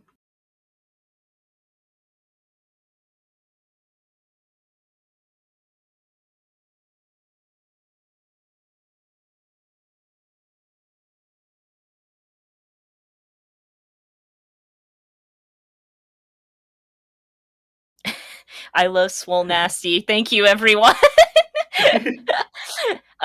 Here, actually, I'll put a link to it. Sol Naciente. We can talk about Sol Naciente a little bit. Sol Naciente was our capstone an animated graphic novel that Ray headed and I was an animation lead on. It's a comic. You can read it online, completely free. It's oops. Nope, that's not what I want to do. Thank you. It's like comics, and then some of the panels have an orange border, and you can click on them, and they move. There's some animation in there. There's also music on the website, so please listen to it with like headphones and shit because it's very good. No, yeah, I was. So yeah, the initial project kind of started off as a this idea I had about kind of like parental relationships and stuff, and like I always liked the idea of like of lucha and wanted to do kind of story within that, but like yeah, the basic core of the story is that just a young boy wants to grow up to be a great luchador like his dad, but his dad is this kind of like big macho kind of like traditional like big old dad with a burly chest and stuff, and but he's kind of like this lanky kind of scrawny kid, but he wants to like move around and act like a big guy, but he's a small guy, so he kind of has to learn kind of like how to wrestle in his own way and kind of like rely on his own strengths, more of his inner strengths than his physical strengths. And it was a great story to tell, and I'm glad that I was able to produce something like that at San Jose State. Yeah, it was a lot of fun creating these characters and like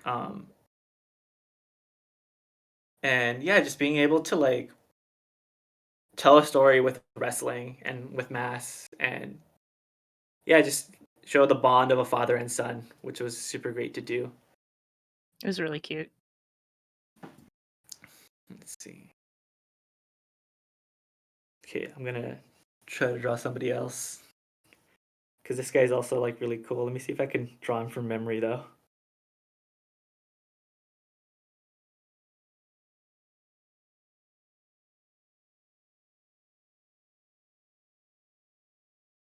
Peggy, please. Do I have to use this? Question. What skills and lessons from creating Sol Naciente carried over into your current jobs? Thank you, Brandon. Ooh, that's a good one.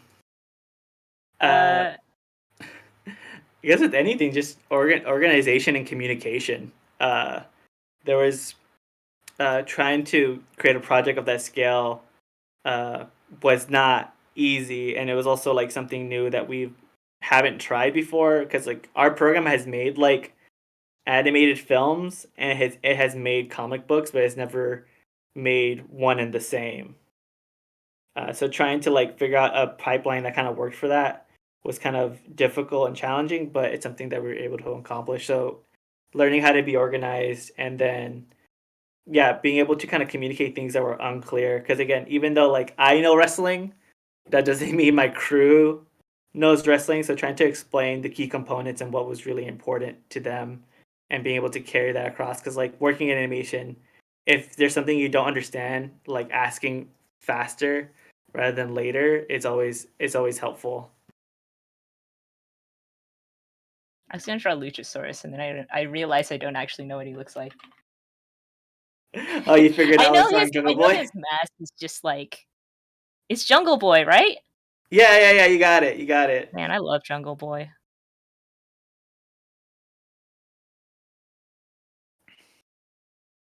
Yeah, Yuki and I, we saw Jungle Boy for the first time, and Rey Mysterio for the first time. We went to our very first wrestling event on my birthday, like several years back. We went to like San Francisco, and it was like at the Cow Palace. And yeah, we saw like Jungle Boy compete like in this Royal Rumble, and like he was like the star performer of that show. Unfortunately, he didn't win. He got like eliminated like last second.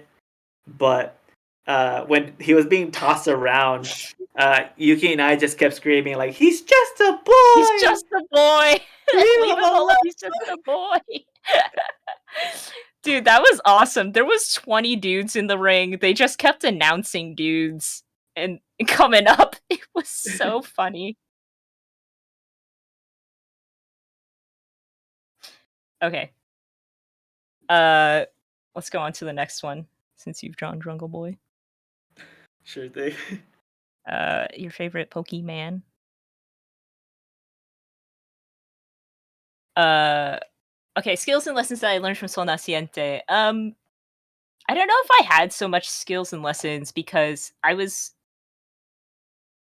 uh I was a lead on Sol Naciente, and a lot of the work I did was on the like paneling, panel comic layouts, which I don't do in my day job. The big thing for me was that I got a really nice portfolio piece out of Sol Naciente, which is page 17 of El Hijo de Luna Calavera, pushing up one of the comic panels and pushing aside all the other stuff. And that one's just really cool. Uh, so I think people like it. I think I got some recognition in terms of like people who review my animation portfolio. They really like that one. No, That hell yeah. really That helped. thing blew up. When you Yeah, posted that on Twitter, that blew up so much. I was like so happy. enough. Hopefully. What am I gonna draw here? I've forgotten. Oh, right. Um, I mean, the other thing was that just being a lead on a project and talking to people, um, I think helped me realize what I like in leadership. Like when I'm, or like what I would have liked as somebody in a position of leadership, and like how I would have liked to been communicated to. So I try to bring that as somebody working under another person of like, you know, when I should ask for help, or being able to see like when something is going to become a problem, and letting somebody know who has the power to like mitigate that. Um, like uh, uh, on my current production, there was a time where I felt like there was some scenes where I was like, I can work on this as hard as I want, but it's just not going to get done in the time frame that we need it. And like, you know what? Who cares? Who cares if they think that I'm like slow? It just needs to get done. Like it's not going to help anybody for me doing unpaid overtime or like suffering quietly. So I should tell someone, because you never really know uh, what like management or people above you have access to, like their resources. Hmm. Uh oh, thank you, thank you, Dan. I am glad that people shared it around. Question: what are some of the expectations of different animation positions you've been in comparison to the reality of it? Uh oh, so like expectations of what we had going into animation as opposed to like what it actually was.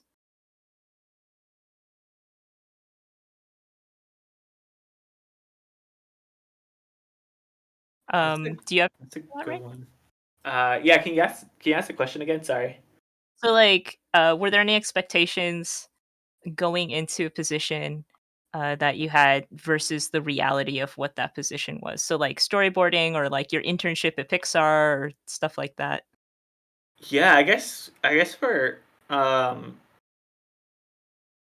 storyboarding, this is always gonna range from production to production, but uh I didn't realize, because what you see kind of like on social media is that, especially the stuff that Nick puts out, like Nick is like an amazing studio, but every time I see like one of their boards is super super clean and super super well done, and I'm just like, especially like the TMNT ones, like holy damn, like this is the standard, or this is like what I need to expect. And when I'm working Mhm. on the show I am now, and again, uh, keep in mind I'm working on a 3D show, so like it's not like a 2D show, but I can be a lot looser than what I thought I needed to be. I thought I had to be super clean, super like, on model, but it's just getting the acting and then the compositions of what's really important. And so I realized that I don't need to be as clean or as accurately on model as I thought I initially had to when I first started storyboarding.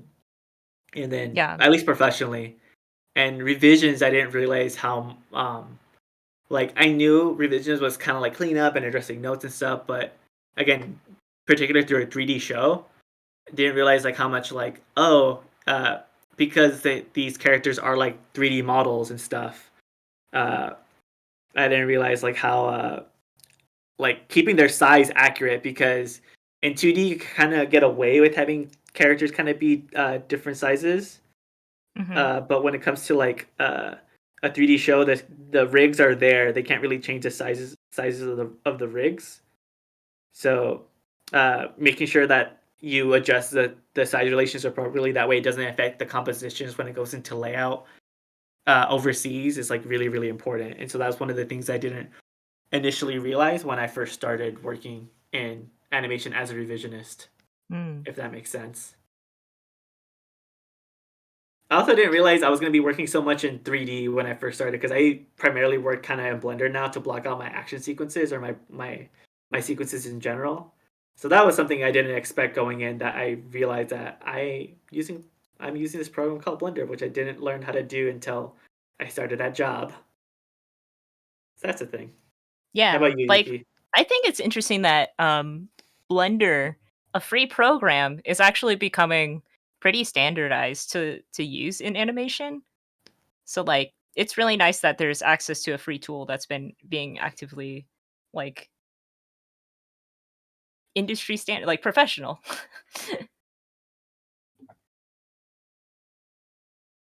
No, yeah. For me, I'm going to talk a little bit about I was a production assistant intern on Craig Creek. I didn't really know that much about production going in. I just knew that it kind of existed and that it was like a management position. But there's a ton of work in production. So there's like I was a production assistant, which is basically a catch-all term for like the lowest rung of production. You kind of get a smattering of anything that needs to be done sort of day to day. Um, and so you'll have a production. I mean, it's different on every show, like Ray was saying, but you'll have a production intern for like for Craig of the Creek. It was a 2D show that was animated overseas. So the storyboards were all done in house. All the writing was done in Los Angeles by an amazing crew, and then it would be shipped out to Korea for the actual animation. So there was production assistant positions for like design. So they handled all of the organization for background layouts, background paintings. They had a storyboard conformer, so they would take all of the finished storyboards that people would make and then make sure that they were in the right format so that the animators could just import it right away once it goes overseas, and that all of the notes were correct. There's a bunch of positions like that, just helping the in staff to organize. But then there was also a post production coordinator, which was after the animation comes back to the studio. There is a person. Okay, so there's first of all, before it goes out, they make sure that everything in the notes for the episode can be translated to Korean without any mistakes. So like there was this example on Twitter of like in an old episode of Dexter's Lab, they said that after the show is over, the audience takes off, and then the animators animated the audience just flying into the air, like taking off. When they really meant that the audience leaves, like they take off. So we try to avoid anything like that when an animation is going overseas or just out of house in general, because it's really hard to communicate back and forth. And if you make a mistake like that, one party's going to pay more money. So the post production coordinator, they get the animation of the episode back. They also take notes for any small fixes that need to be sent back to the animation studio. There's a lot of different positions for production assistants, and I think like it is an entry level position. It does help if you have a little bit of experience, but like honestly, they'll teach you on the job as long as you seem competent. and like organized mostly for production, kind of on top of it. Have you ever pitched any stories you'd like to animate? I haven't pitched a story, but as at Cartoon Network, when you're production or when you're an intern there, you get to pitch to the studio, kind of. Like that's one of the perks of being an intern. You don't really like. I don't think executives ever come to those things, but basically, your crew comes and like you get to pitch whatever you want. Um, Here, I'm gonna switch the last thing. I think we only have like 5 more minutes. Oh damn, we're already running close on time. Crazy. We're pretty close on time, so I'm gonna go to the last drawing prompt here, Ray. All right. Um, Oh. so draw an OC, please. Okay, I'll draw this old character. No, like not like an I old was person, like, but I like wonder. this old OC. So I pitched this story here. I'll draw my character that I pitched. Actually, I ended up pitching. It wasn't animated series. It was a video game that I pitched. It's very much in the line of like um, Night in the Woods, Telltale Games, sort of style. Animal Crossing. You go around in this town of monsters, and you're like a middle school kid or whatever, and you join an AV club, and you're sort of you're this little vampire um girl, kind of, but I don't know. I think you could probably choose your pronouns at some point.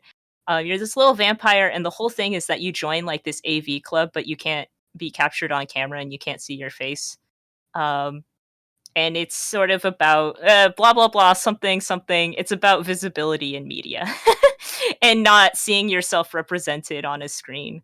Um, and it was sort of like the whole thing was you build friendships and it sort of becomes personalized to you. Obviously, saying something like this in concept for a game is much easier than actually making one. But the idea was that you interact with a bunch of people, and based on that, you get like different endings slightly. Um, it wasn't really meant to be like a long form game, sort of like a maybe 2 hour. You can finish it in one session and then like do all of the different endings. Um, that was like my pitch for the game. I have a bunch of other uh things and slides and stuff that kind of relate to it, but that's like the core of it.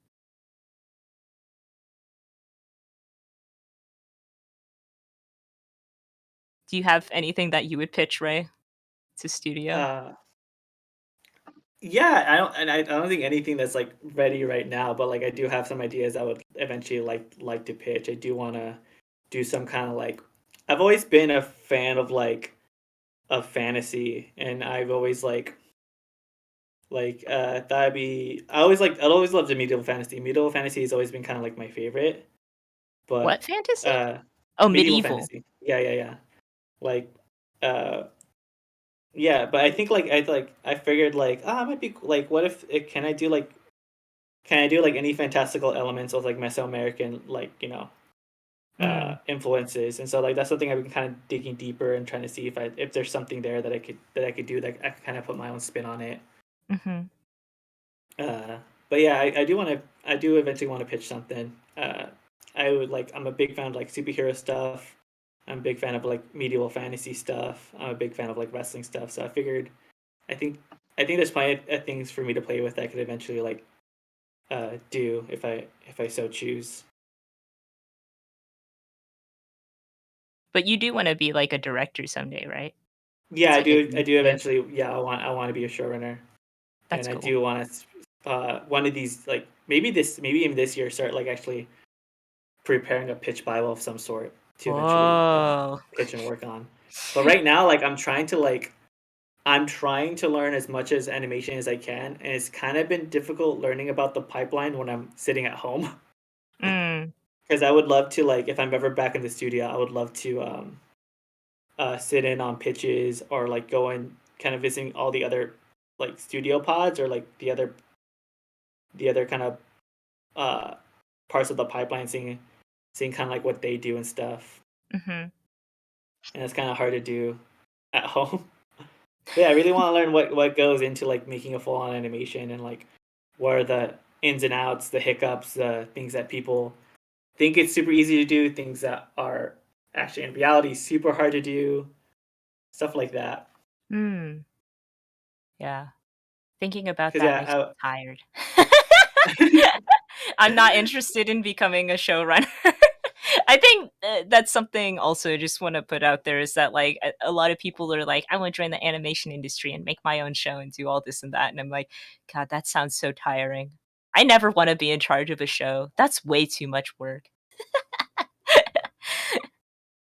No, just happy animating. from what I've seen, it's a lot of meetings, it's a lot of like It's a ton of pressure. It's like no drawing yeah. in all meetings when you're a Yeah. showrunner. Okay, I think we're about to wrap up. This is very cool. This was your villain character, right, Ray? Yeah. He's from like this old idea that like I thought would be cool to do eventually, like a villain dad with a son that wants to be a hero, but he wants to pass on the family business of being a villain. Hell yeah. Yeah. All right, vi- I'm gonna villain switch dad. away just for the last minute here. Thanks guys for watching us. Here's again where to find us. Please follow us on Instagram or Twitter or Twitch. You can find us through our link tree. Please listen to the podcast. Feel free to just start anywhere, kind of with whoever sort of strikes your fancy. It's not really a linear podcast. We have guests from story, animation, effects. Our effects animator here, Brandon Jason Louis, he was super cool to interview. Totally check out his episode. These are all people who are like sort of within their first 5 years. So if you're interested in like breaking into the animation industry, it's a good look into how people are doing it right now. So yeah, We thank you have so people on the art side, production side. We want to start including more writers as well, so be on the lookout for that. If you want to know a little bit more about our journey, you guys can listen to our episodes as well. Maybe more specifically mine. You don't need to listen to Yuki's. You can listen Wow. I told him my episode surpassed his in listens. I was like, joking. yeah, you have plenty to listen. Help me out. Let me surpass Yuki. No, don't pad the stats. All right. Well, thank you so much, everybody. Thanks for having us on the Black Card Gala. Thank you so much for Cell and all of their crew for putting this together. This wouldn't have been possible without you. Yeah, Thanks thank you again guys for so much. listening. And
favorite.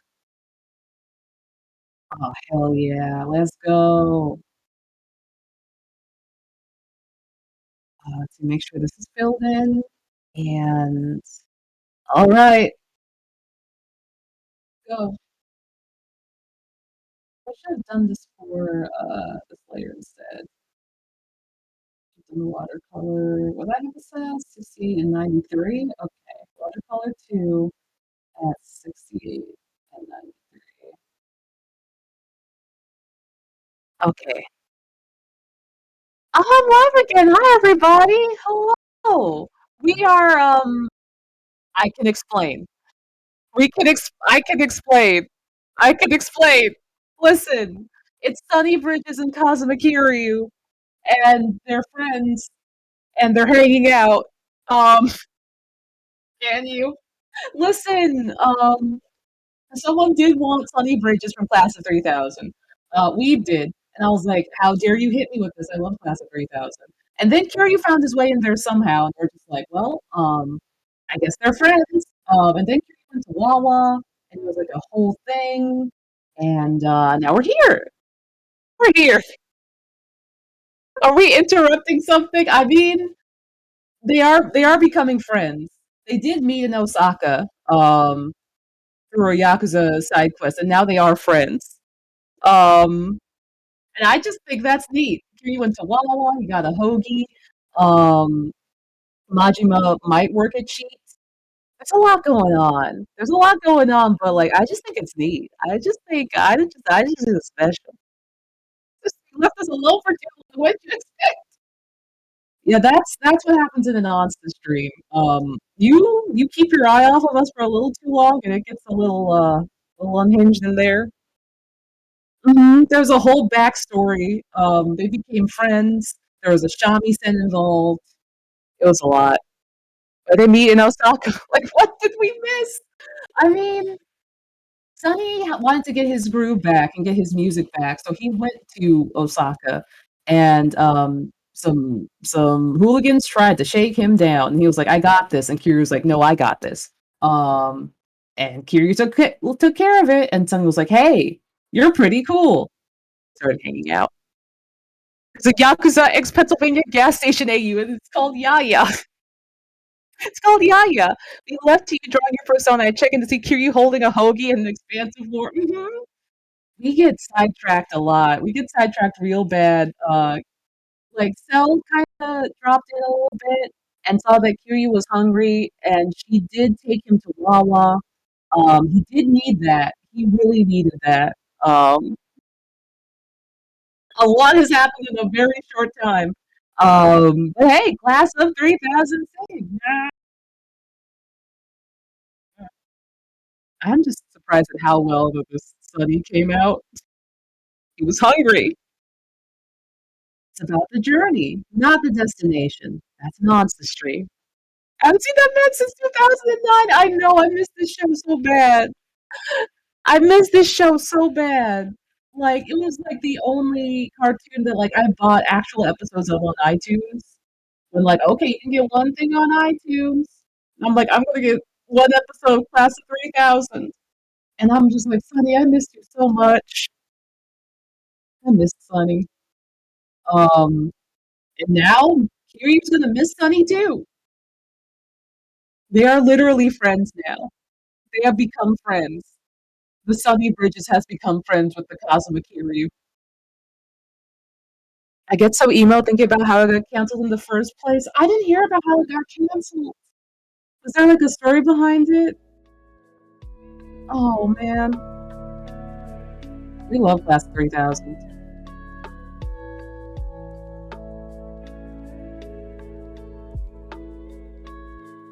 Oh no, there's a story. There's a story to why it got canceled. No. I'm going to get depressed. I'm going to be depressed. I want a revival of the show somehow. I also want Kiryu to be there, but that's not a deal breaker if he's not there. I just want the show to come back.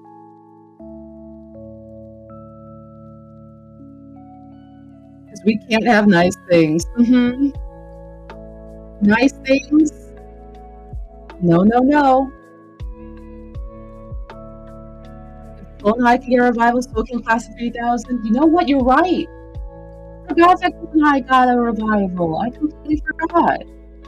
We can campaign for a Class of 3000 revival. I think that would be neat. I think that would be excellent and something that I would throw money at immediately. Let's do it. Let's do it, and also get like Sega and the Ryuga Gotoku team, aka the Yakuza team, to have Kiryu come along. I just think it would be neat. I just think it would be good. This man looks like he's about to show Kiryu the time of his life. He's gonna bust out like a Sugaru shamisen and just start playing it as Kiryu throws a guy into a river. And Kiryu's like, that's rad! And then they're best friends for life. This is Yakuza 8. Gosh, I love it. I love it. Also, I didn't make Kiryu's shirt that open this time. I had self-restraint. Yeah, I didn't know that I needed this until like maybe around like an hour or so ago, and I'm just like, this is what art is for. This is the meaning of art. Drawing what you want to see in the world. I can't believe Andre 3000 and Kiryu are gonna go to Wawa together. He absolutely is. He absolutely is. They have an episode about music from different countries, and Sunny calls his buddy from his time in Japan. Boom, it's Kiryu Kazuma. Boom. Boom. You get Bakamitai and like the whole shebang. And everyone loves to have Kiryu there. And Lil D's like, Sunny, how'd y'all meet? Ain't he a member of the Yakuza? And Sunny's like, don't worry about it. Oh, that would be so much fun. That would be so much fun. Ah. Wow. Wow, Bodoodles. That's terrible. That's how Class of 3000 got canceled. Oh! Thank you so much for the follow, Many Mediums. Thank you. Yeah, that's a bummer. I really could have used a lot more Class of 3000 in my life. I love this show so much. Literally so much. Like, it's all joy. It's just all joy. It's all good music. It had beautiful visuals. It had Andre 3000 in it. And sometimes that's all you need is Andre 3000. But you know. Class of 3000 sing. But yeah, we've just been supremely self-indulgent for the past minute or so, and just having a real good time.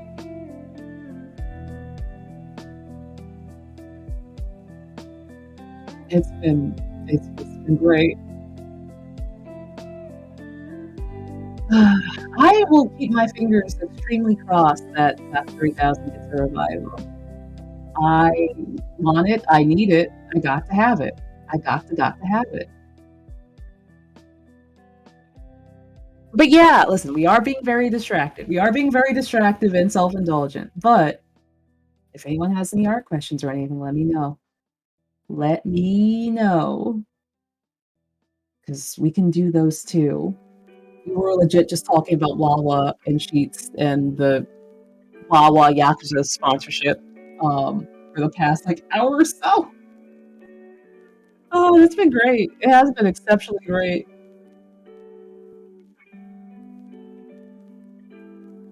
Let's see. There you go, Kiryu. Well, actually, let's center up here. Besides Sunny, who's your favorite character from Class of 3000? I think my top three, if I can pick a top three, were Lil D, Madison, and Mika. And then Phillyville was also pretty cool. That was a fun show. That was a really fun show. Her name was Tamika, right? Start with a T. The girl that Eddie liked. Yeah, Tamika. Okay, I got it right. Thank goodness. I was like, I'm pretty sure that was her. Oh, what was my favorite song?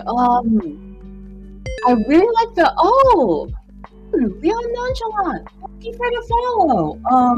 The blues one was really good. I remember like the energy of the blues one, being really striking and being like, this is also just like a whole bop. I do love it. Oh, no worries. My memory is like a goldfish sometimes. I'm just like, oh gosh, I hope I remember. Mm-hmm. Just a quick side note, I like how Kiri's walking at casual pace, and you're walking twice as fast to keep up. Mm-hmm. He has really long legs. He's like 6'5". I know his wiki says that he's like 6 foot or 6'1", but I would just like to let you know that the wiki is lying. I have seen him. He's not 6'1". That man is too huge. Yeah. I just miss that show a lot. Just miss it a whole lot. See, there we go. And then let's see what we're gonna do now. Do some of this. Some of it. There we go. It's messy, but I'll let you know. I've seen him. He's manifested in my dreams. He has. I've seen him. He has 6'5" energy. I watched him wreck an entire burger shop by just walking into it. That did happen on the Kiwami stream that we did, where he just walked into it and he wrecked the entire shop by just walking. And I'm just like, no 6'1" person could do this. No 6'1" person could overturn all the tables and chairs by just walking into them like that. This only adds to my proof. It's so much. I'm just like, Kiryu, please. Kiryu, please. Kiryu. So you can't just say Kiryu titties. Now that we're back on Twitch, you can show up some of your favorite pieces in case someone that missed it earlier. Oh, you're right. Let me pull away from Sunny and Kiryu for a second. So we were talking about some of our favorite pieces earlier. Well, at least some of my favorite pieces. And one of my favorite pieces that I did a little while ago was the album cover for the Panini remix. That was a whole time. It was crazy. I did this in 2019, and I was still living in Japan. And Lil Nas X commissioned me, and it was a whole time. Get this done during a day job was a whole time. I still really like it a lot. A whole lot. And let's see. There's another one that I'm really proud of. I have a lot of tabs open. Don't mind me. One that I did in 2020. Just kind of reflecting back on some Japanese scenery photos that I took and loved. I still really love this piece. It's of Inokashira Park in the summertime. And I was just like, I need to make something. I need to make something that's good for my brain. I have all these Japanese scenery photos that I took from living there. I just gotta chase something nice. Oh, thank you! Yeah! Yeah, Panini, yeah! And this also was it kickstarted my scenery pieces that I started to do since then, which also include this one. Ayama Crossing Ocean Blob. I love Bob. This also is an Inokashira. Honestly, since you're a space traveler, what planet besides Earth would you want to visit? I I'd love to visit Namek. Can I visit Namek? Is that an answer? Can I visit Namek? If not Namek, I think Jupiter is like my alignment planet. Jupiter seems pretty dope. And also Saturn, because it has a ring around it. And Sonic loves rings, and I think he would like that. Also, thank you! Yeah, people are on Twitch as well. Yeah. We got the Discord chat and the Twitch chat. Namek counts. Aw, heck yeah, let's go. And aside from these two pieces, I really love painting scenery. I really love it. This recent one that I did of Kiryu and me, because I have a problem. If you haven't noticed yet, I do have a problem, and his name is Kazuma Kiryu. I'm just in hell. But yeah, this might be the most recent one that I'm proud of. We love Namek in this house. Dende has his Bull jersey. Oh my god. I do have to somehow find Dende in his Chicago Bulls jersey that we made. Yep, found it. I don't know why I thought I didn't have it still. Y'all love Dende? Here's Dende as little Nicky from Fresh Prince of Bel-Air. Here he is. Also, Dynamic type hello. Also, thank you, Sim. Thank you. Thank you. Listen, I am very self-indulgent all of the time.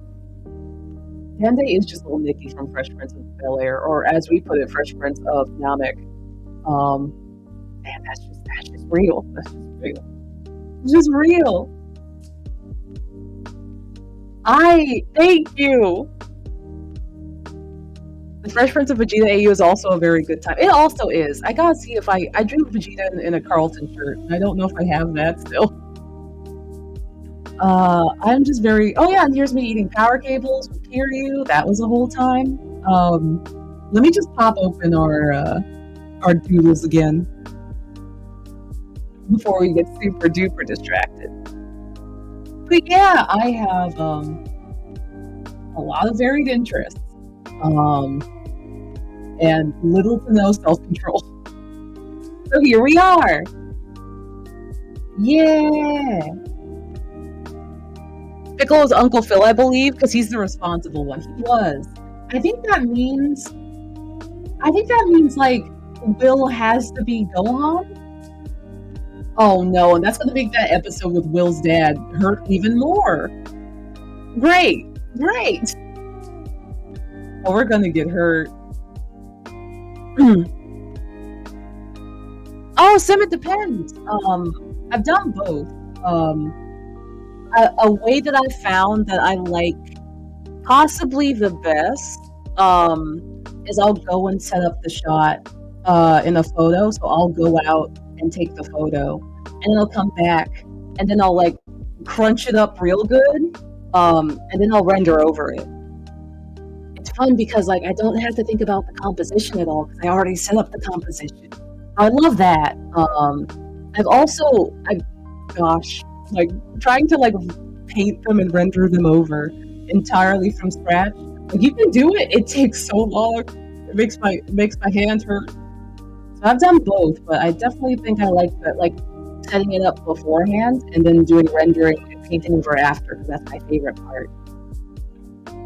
Sunny's here! Also, thank you, Sil! Thank you! And also, another really cool thing that you can do that I like to do is, like, taking parts of sceneries that you've taken and, like, turning them into, like, brushes or stamps or, like, stuff that you can use in other parts of pictures. Which is really neat. It's really neat. I have the mileage out of these that I can use forever. It's dope. It rules. But yeah, when I used to live in Japan, like I took so many photos of places because, like, I was like, one, this is extremely beautiful, and two, like I absolutely cannot express how beautiful this is, and I wanna. At first, I was like, I'm just gonna draw characters in it. I'm gonna have a good time. I didn't think I would even like paint with them or anything. I was like, I'll make a little snapshot. That'll be fun. And then later, I was like, I actually can like paint with these and like render with these and just have these as like my composition and setup. And I did, and it worked really well. And I'm just like, oh shoot, I should have took more photos.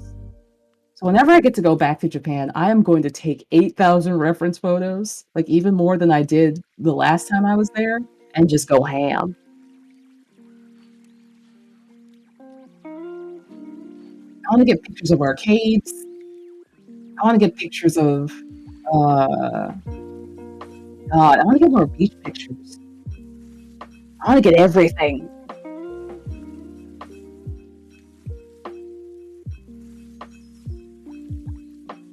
Yeah.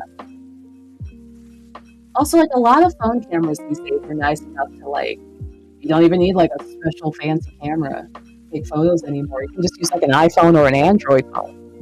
It's like, here we go. Here we go. It's like, oh yeah, let's go.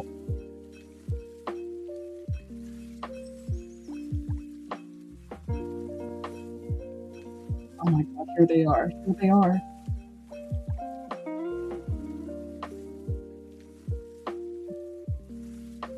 And then let's do a gradient on the bottom. God, why does Kiryu look so huge? Why is he this big? Why did I draw him this big? Kiryu? What have I done? What have I done? It's just like a wall. A wall of a person. Kiryu, what are you doing, bud? What do you normally stream for anyone unfamiliar? I normally stream art and games. I'm a variety streamer.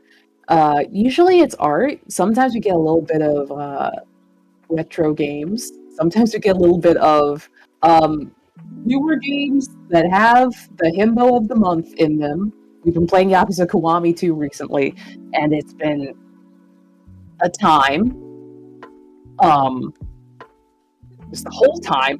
And aside from that, play a little bit of Sonic, play a little bit of, gosh, Hypnospace Outlaw. That was really fun. Usually just some niche fun retro games that cater to our interests, but it's usually a good time. Usually a really good time. It is a whole time. A whole time. We have fun though. We have fun. Let's see, I think that's a brown band in Sunny's yet. Let's see. I think it's brown. There we go. Wow, this sure is something. Okay, hold on. I'm gonna actually merge these together, which might be sacrilegious. I apologize. Just so I can kind of crop this better. Give them equal amounts of real estate. Because Kiryu is just kind of... Kiryu, you're like a wall, bud. You're like a thwomp. Why do you look like a thwomp?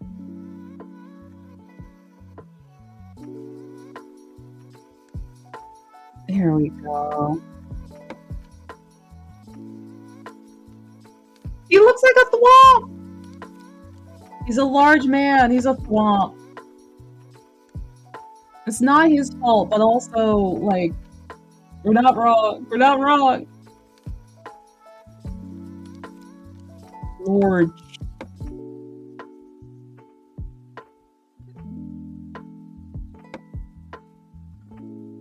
Let's see.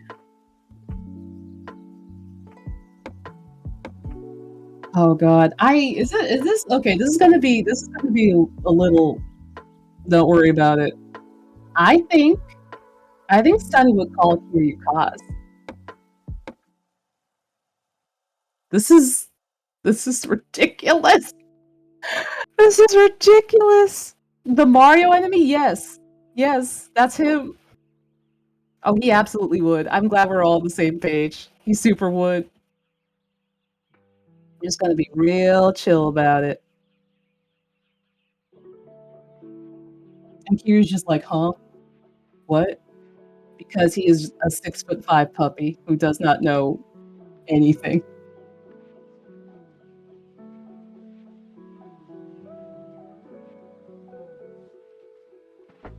He has no thoughts. He has no thoughts in that big old brain of his.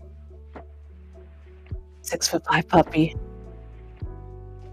Oh, how's it going, Kaz? You took those seeing glasses I showed you. Oh my god. Oh, he's a puppy. He's a puppy. Puppy is just a big puppy. There he is. This is incredible. Can I just say that this is incredible? This is absolutely incredible. Oh my god, what have we done? What have we done? Oh yeah, Natural Seasons. We have the Twitch chat open. Twitch and Discord are going. The crossover that no one asked for, but everyone needed. We all needed it. I needed this in my heart. I needed this in my heart. If I didn't have this, I don't know what I would do. I don't know what I would do with myself. Oh my god. Yeah, no, there they are. There they are. Oh my god, my boys. Did you need this? Are you sure? Yes. Like here you needed that hoagie. I needed this. Oh my god. Oh my god, this is incredible. This is incredible. This is everything. This is everything to me. Look at them. They're friends. This is the best. This is the best. Oh my gosh. I am saving this. We are preserving this. We are putting this on the fridge. It's going up on the fridge. It's going up on the fridge. Okay. I think I have it in me for one last doodle. One last one. What should we draw? What should we draw for our last doodle? We did go to the Wawa Sheets Hoagieverse to bring Sunny Bridges and Kiryu here, but I can do one more.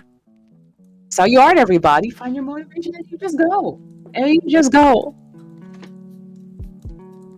Ooh, let's see. What we got? Onsta, whoa. You want me to go to Wawa? I haven't been to Wawa in like 2 years. I don't even know what one of those is. Oh my goodness. Time to go again. Oh my god. Alright. Going to Wawa. And Kiryu's gonna be there with his sub.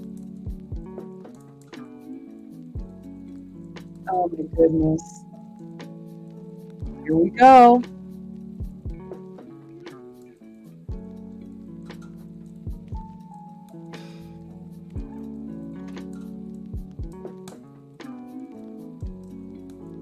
How you are, everyone.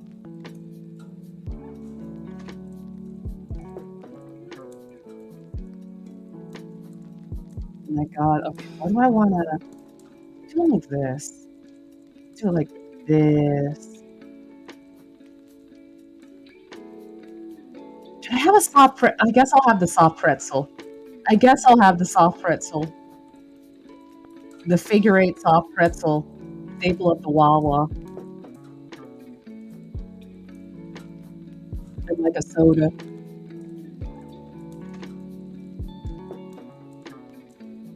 Oh, I'm going to Space Wawa. I do have a Space AU. I gotta work part-time at Wawa to get repairs for the ship. Oh my god. Listen, it's hard out there in space. It's hard out there. You get a part-time job wherever you can. Sometimes it's at the Space Wawa.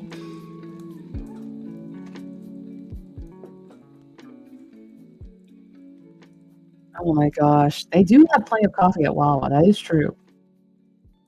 All the coffee that you can want and need.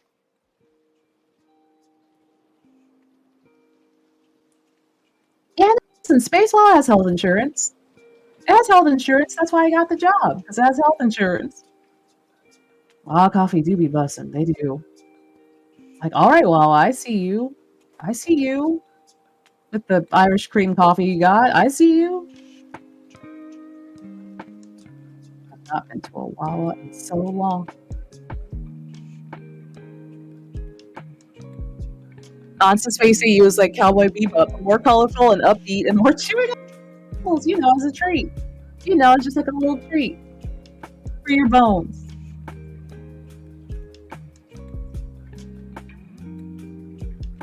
I bet they sell Namekian food in Space Wawa.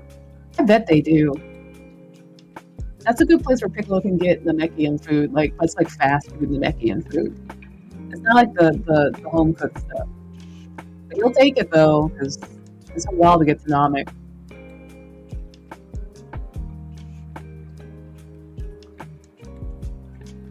Okay, so that's gonna look like this. Got this. Oh my god. This is the Wawa experience. And Kiryu over here, Mr. Thwomp. Mr. Thwomp has to have his hoagie.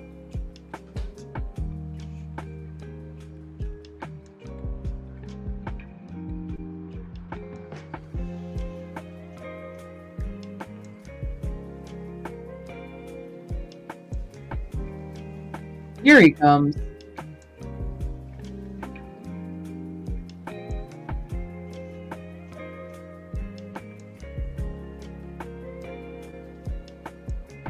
And there's that. And there's that. And that. And then you get these little clear whiskeys. There he goes. That's basically just Kiryu.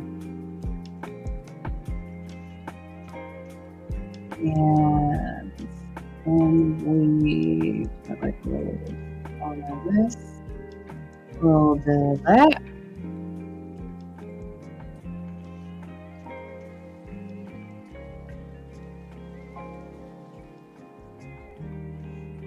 I'm just gonna roughly map them out here.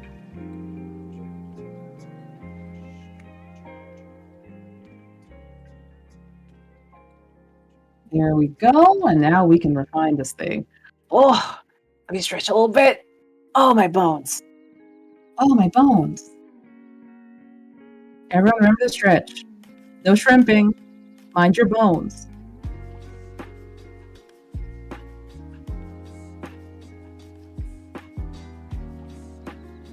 Let's see.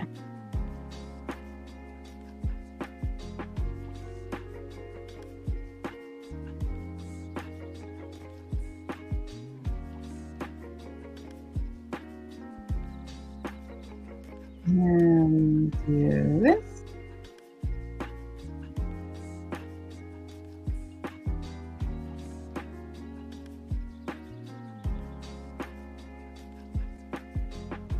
All right, we gotta draw out the pretzel. Pretzel time. Pretzel time. Okay, let me do this. It was nice and easy. Sometimes hands can just be little scribbles if you want them to be. As a treat. Give me that figure eight pretzel. I'm missing those pretzels right now. Oh, have a good one, Weeb. Thank you for coming. Oh. And big thanks to everyone to help put the gala together. All the thanks in the world. Have a good one.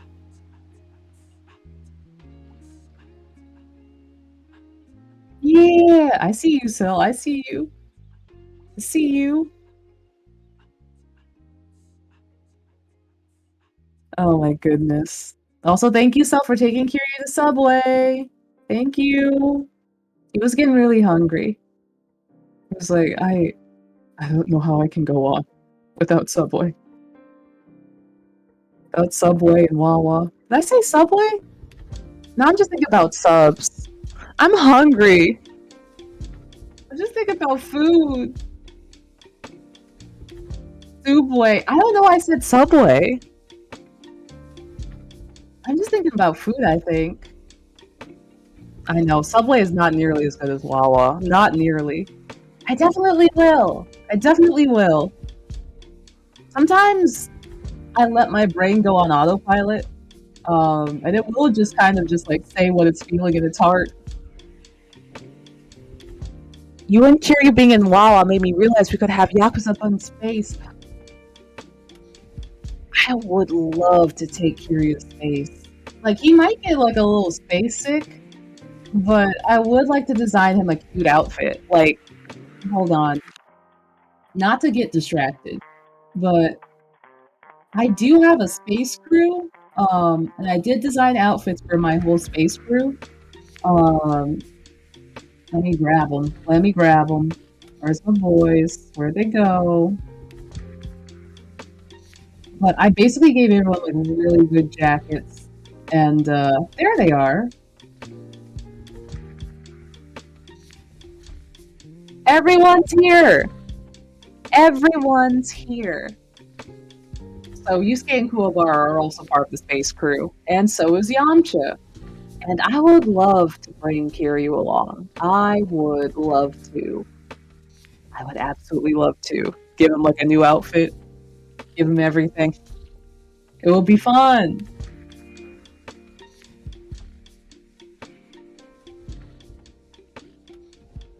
Let's see. Draw this out. Draw that out.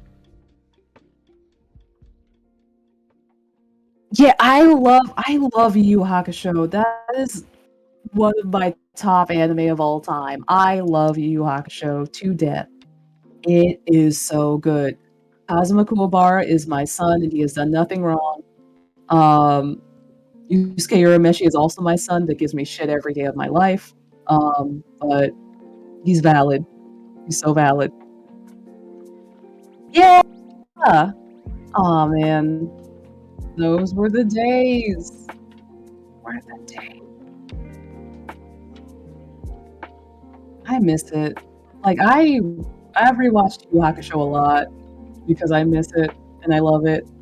And it's still good. It still holds up. It's excellent. Togashi gave us so much. Ram and Kie continue to be married. Love it. Love it so much. Okay, hand goes here. I'll get rid of that. Straw can go right on there. There you go. There you go. Yes! Oh my god, the English opening for Yu Yu Hakusho might be my favorite of everything. Literally everything. It's so good. And like, when they used to do English versions of anime openings, they wouldn't always be a hit, you know? They wouldn't always be good. But the English version of the Yu Yu Hakusho opening is like I prefer it to the Japanese version. It's so good. It's like so good. It is. They did everything perfectly. The arrangement, the singer, like everything. It's so perfect. I'm just like, wow, they really were the blueprint, huh? They really did this.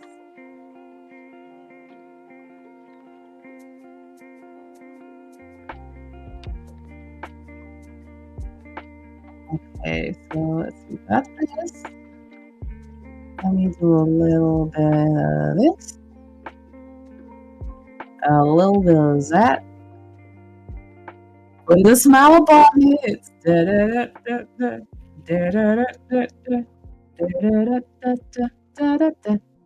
So good. Yu-Gi-Oh! Was fun. Yu-Gi-Oh! Was a lot of fun. Yu-Gi-Oh! GX is crazy, and I love it. But like, gosh. Yu-Gi-Oh's fun. I like Yu-Gi-Oh! I just like fun. Let's see. And then there's me.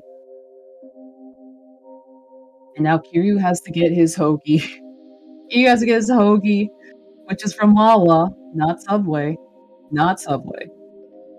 Hashtag and slogan for Wawa should be not Subway. Let's see, so we'll just do this. I do like sketching with this messy brush a lot.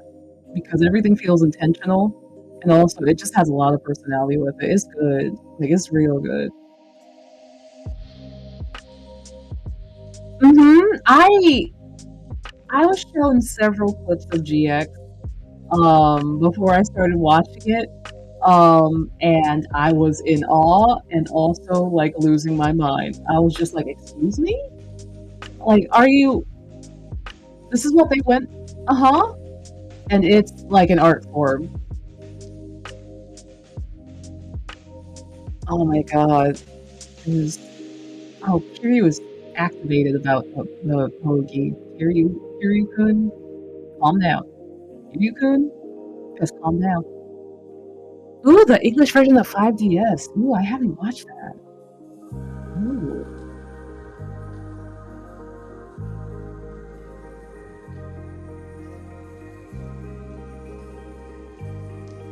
He sure does love this hoagie.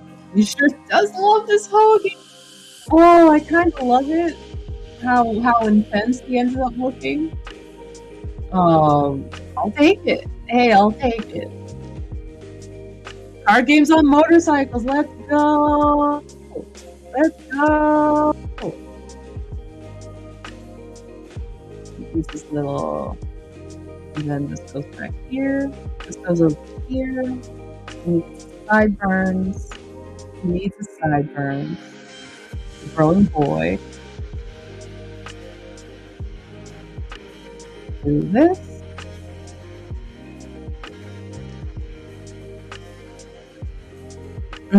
I haven't seen the sub for any Yu-Gi-Oh property. Like, period. I wonder how those are. I really wonder how those are. Because they must be like night and day for like what they do with the source material.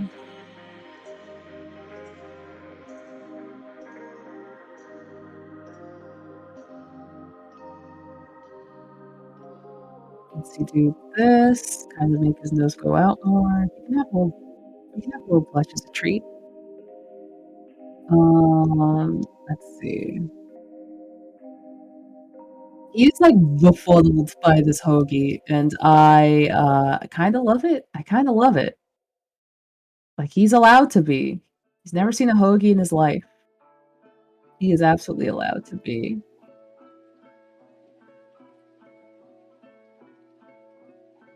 Let's see, do this a little bit. Make sure this gets tucked in. Do this. I have drawn. Hold on, let me keep his collar. Okay, it's just one. I have drawn this man so much in the past like month and a half. It's a little bit of a problem, but I'm also just kind of here for it. I have drawn him so much. I'm just like, this is my life now. Here you drawer 101. Let's see. And then let's do this. Actually, I'm gonna do this first. So I can do this. And then maybe you can also be holding like a giant cookie. Here, you want a giant cookie, bud? You can have one if you want to. Fingies. There we go. And here we are.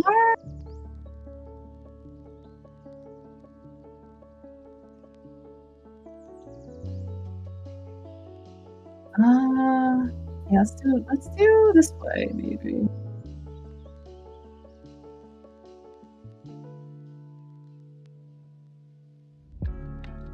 Do this.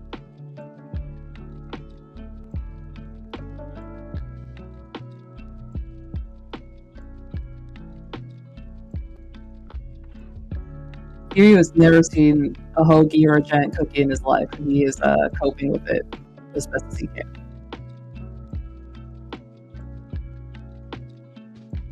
Can we get away with covering this in a bit? I think we can. Just like a little fill-in. So wispies, some of this. And here we go. Here it is. And then I'll just add in my jacket markings. Just maybe just fill it in with some simple black this time. Fill that in. Fill you in.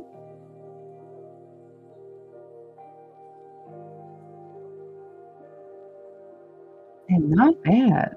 Not bad at all.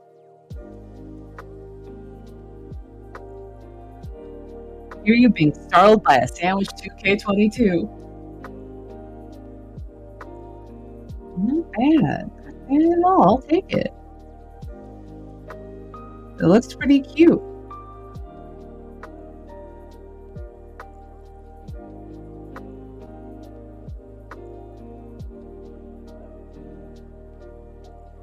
All right. All right. Yeah. Lads. We did it. We did it. We have this beautiful, what should I say, tableau of me and Kiryu going to Wawa and getting a pretzel and a soda and a cookie. We also have Sunny, Bridges, and Kiryu becoming new best friends, which is important.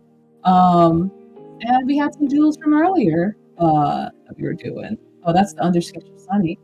Oh my god, they all still alive? Hey, are y'all? Oh, no, they're dead. They died, so Sunny could live. We did have an Amy. We did have an Amy and an Iris up there. I think I might have enough undos we can get on that. Actually, wait a minute. We gotta do some quick science real quick. Quick science. Yes.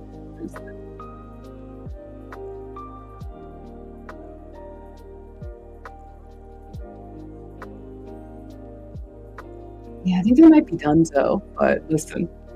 They sacrificed so Kiryu and Sunny could live. Oh man, this is fun though. They're dead! They're dead! They're dead, Jim. They're dead. He is so befuddled. He is so amazed by the sandwich. He's so amazed by the sandwich. He's like, what is this? I should have a bite mark in it. There we go. There we go. It's like, oh my god. And then maybe we can make his like face a little, like a little.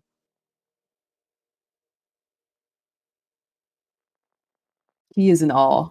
He's having the time of his life. He took a bite out of the sandwich and it's the best day of his life. Oh my god. But yeah, this was a lot of fun. This sure was a lot of fun. Thank y'all for joining me today, everyone. I had a great time. You got to look at Kiryu a lot. You got to draw so much Kiryu. Kiryu and Sunny are here. Yeah, thank y'all for having me. Thank y'all so much for having me. I had a great time. This was so fun and chill and nice. And the Black Card Members Gala is so dope and lovely and wonderful, and everyone's so sweet and powerful and talented. I'm just like, thank you for having me. Hope everyone continues to have a wonderful time at the gala. I know I will. I'm excited. I'm excited to watch all the panels back and scream. It's gonna be great.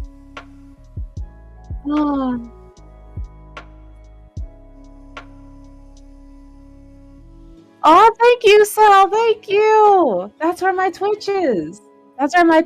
Or you can find me making art, Vegan Feral, probably talking about Kiryu a whole lot, and Sonic, and just generally having a good time. So if you like any of this, there's where you can find more. There's where you can find even more. Yeah. Yeah. I'll see all of y'all real soon.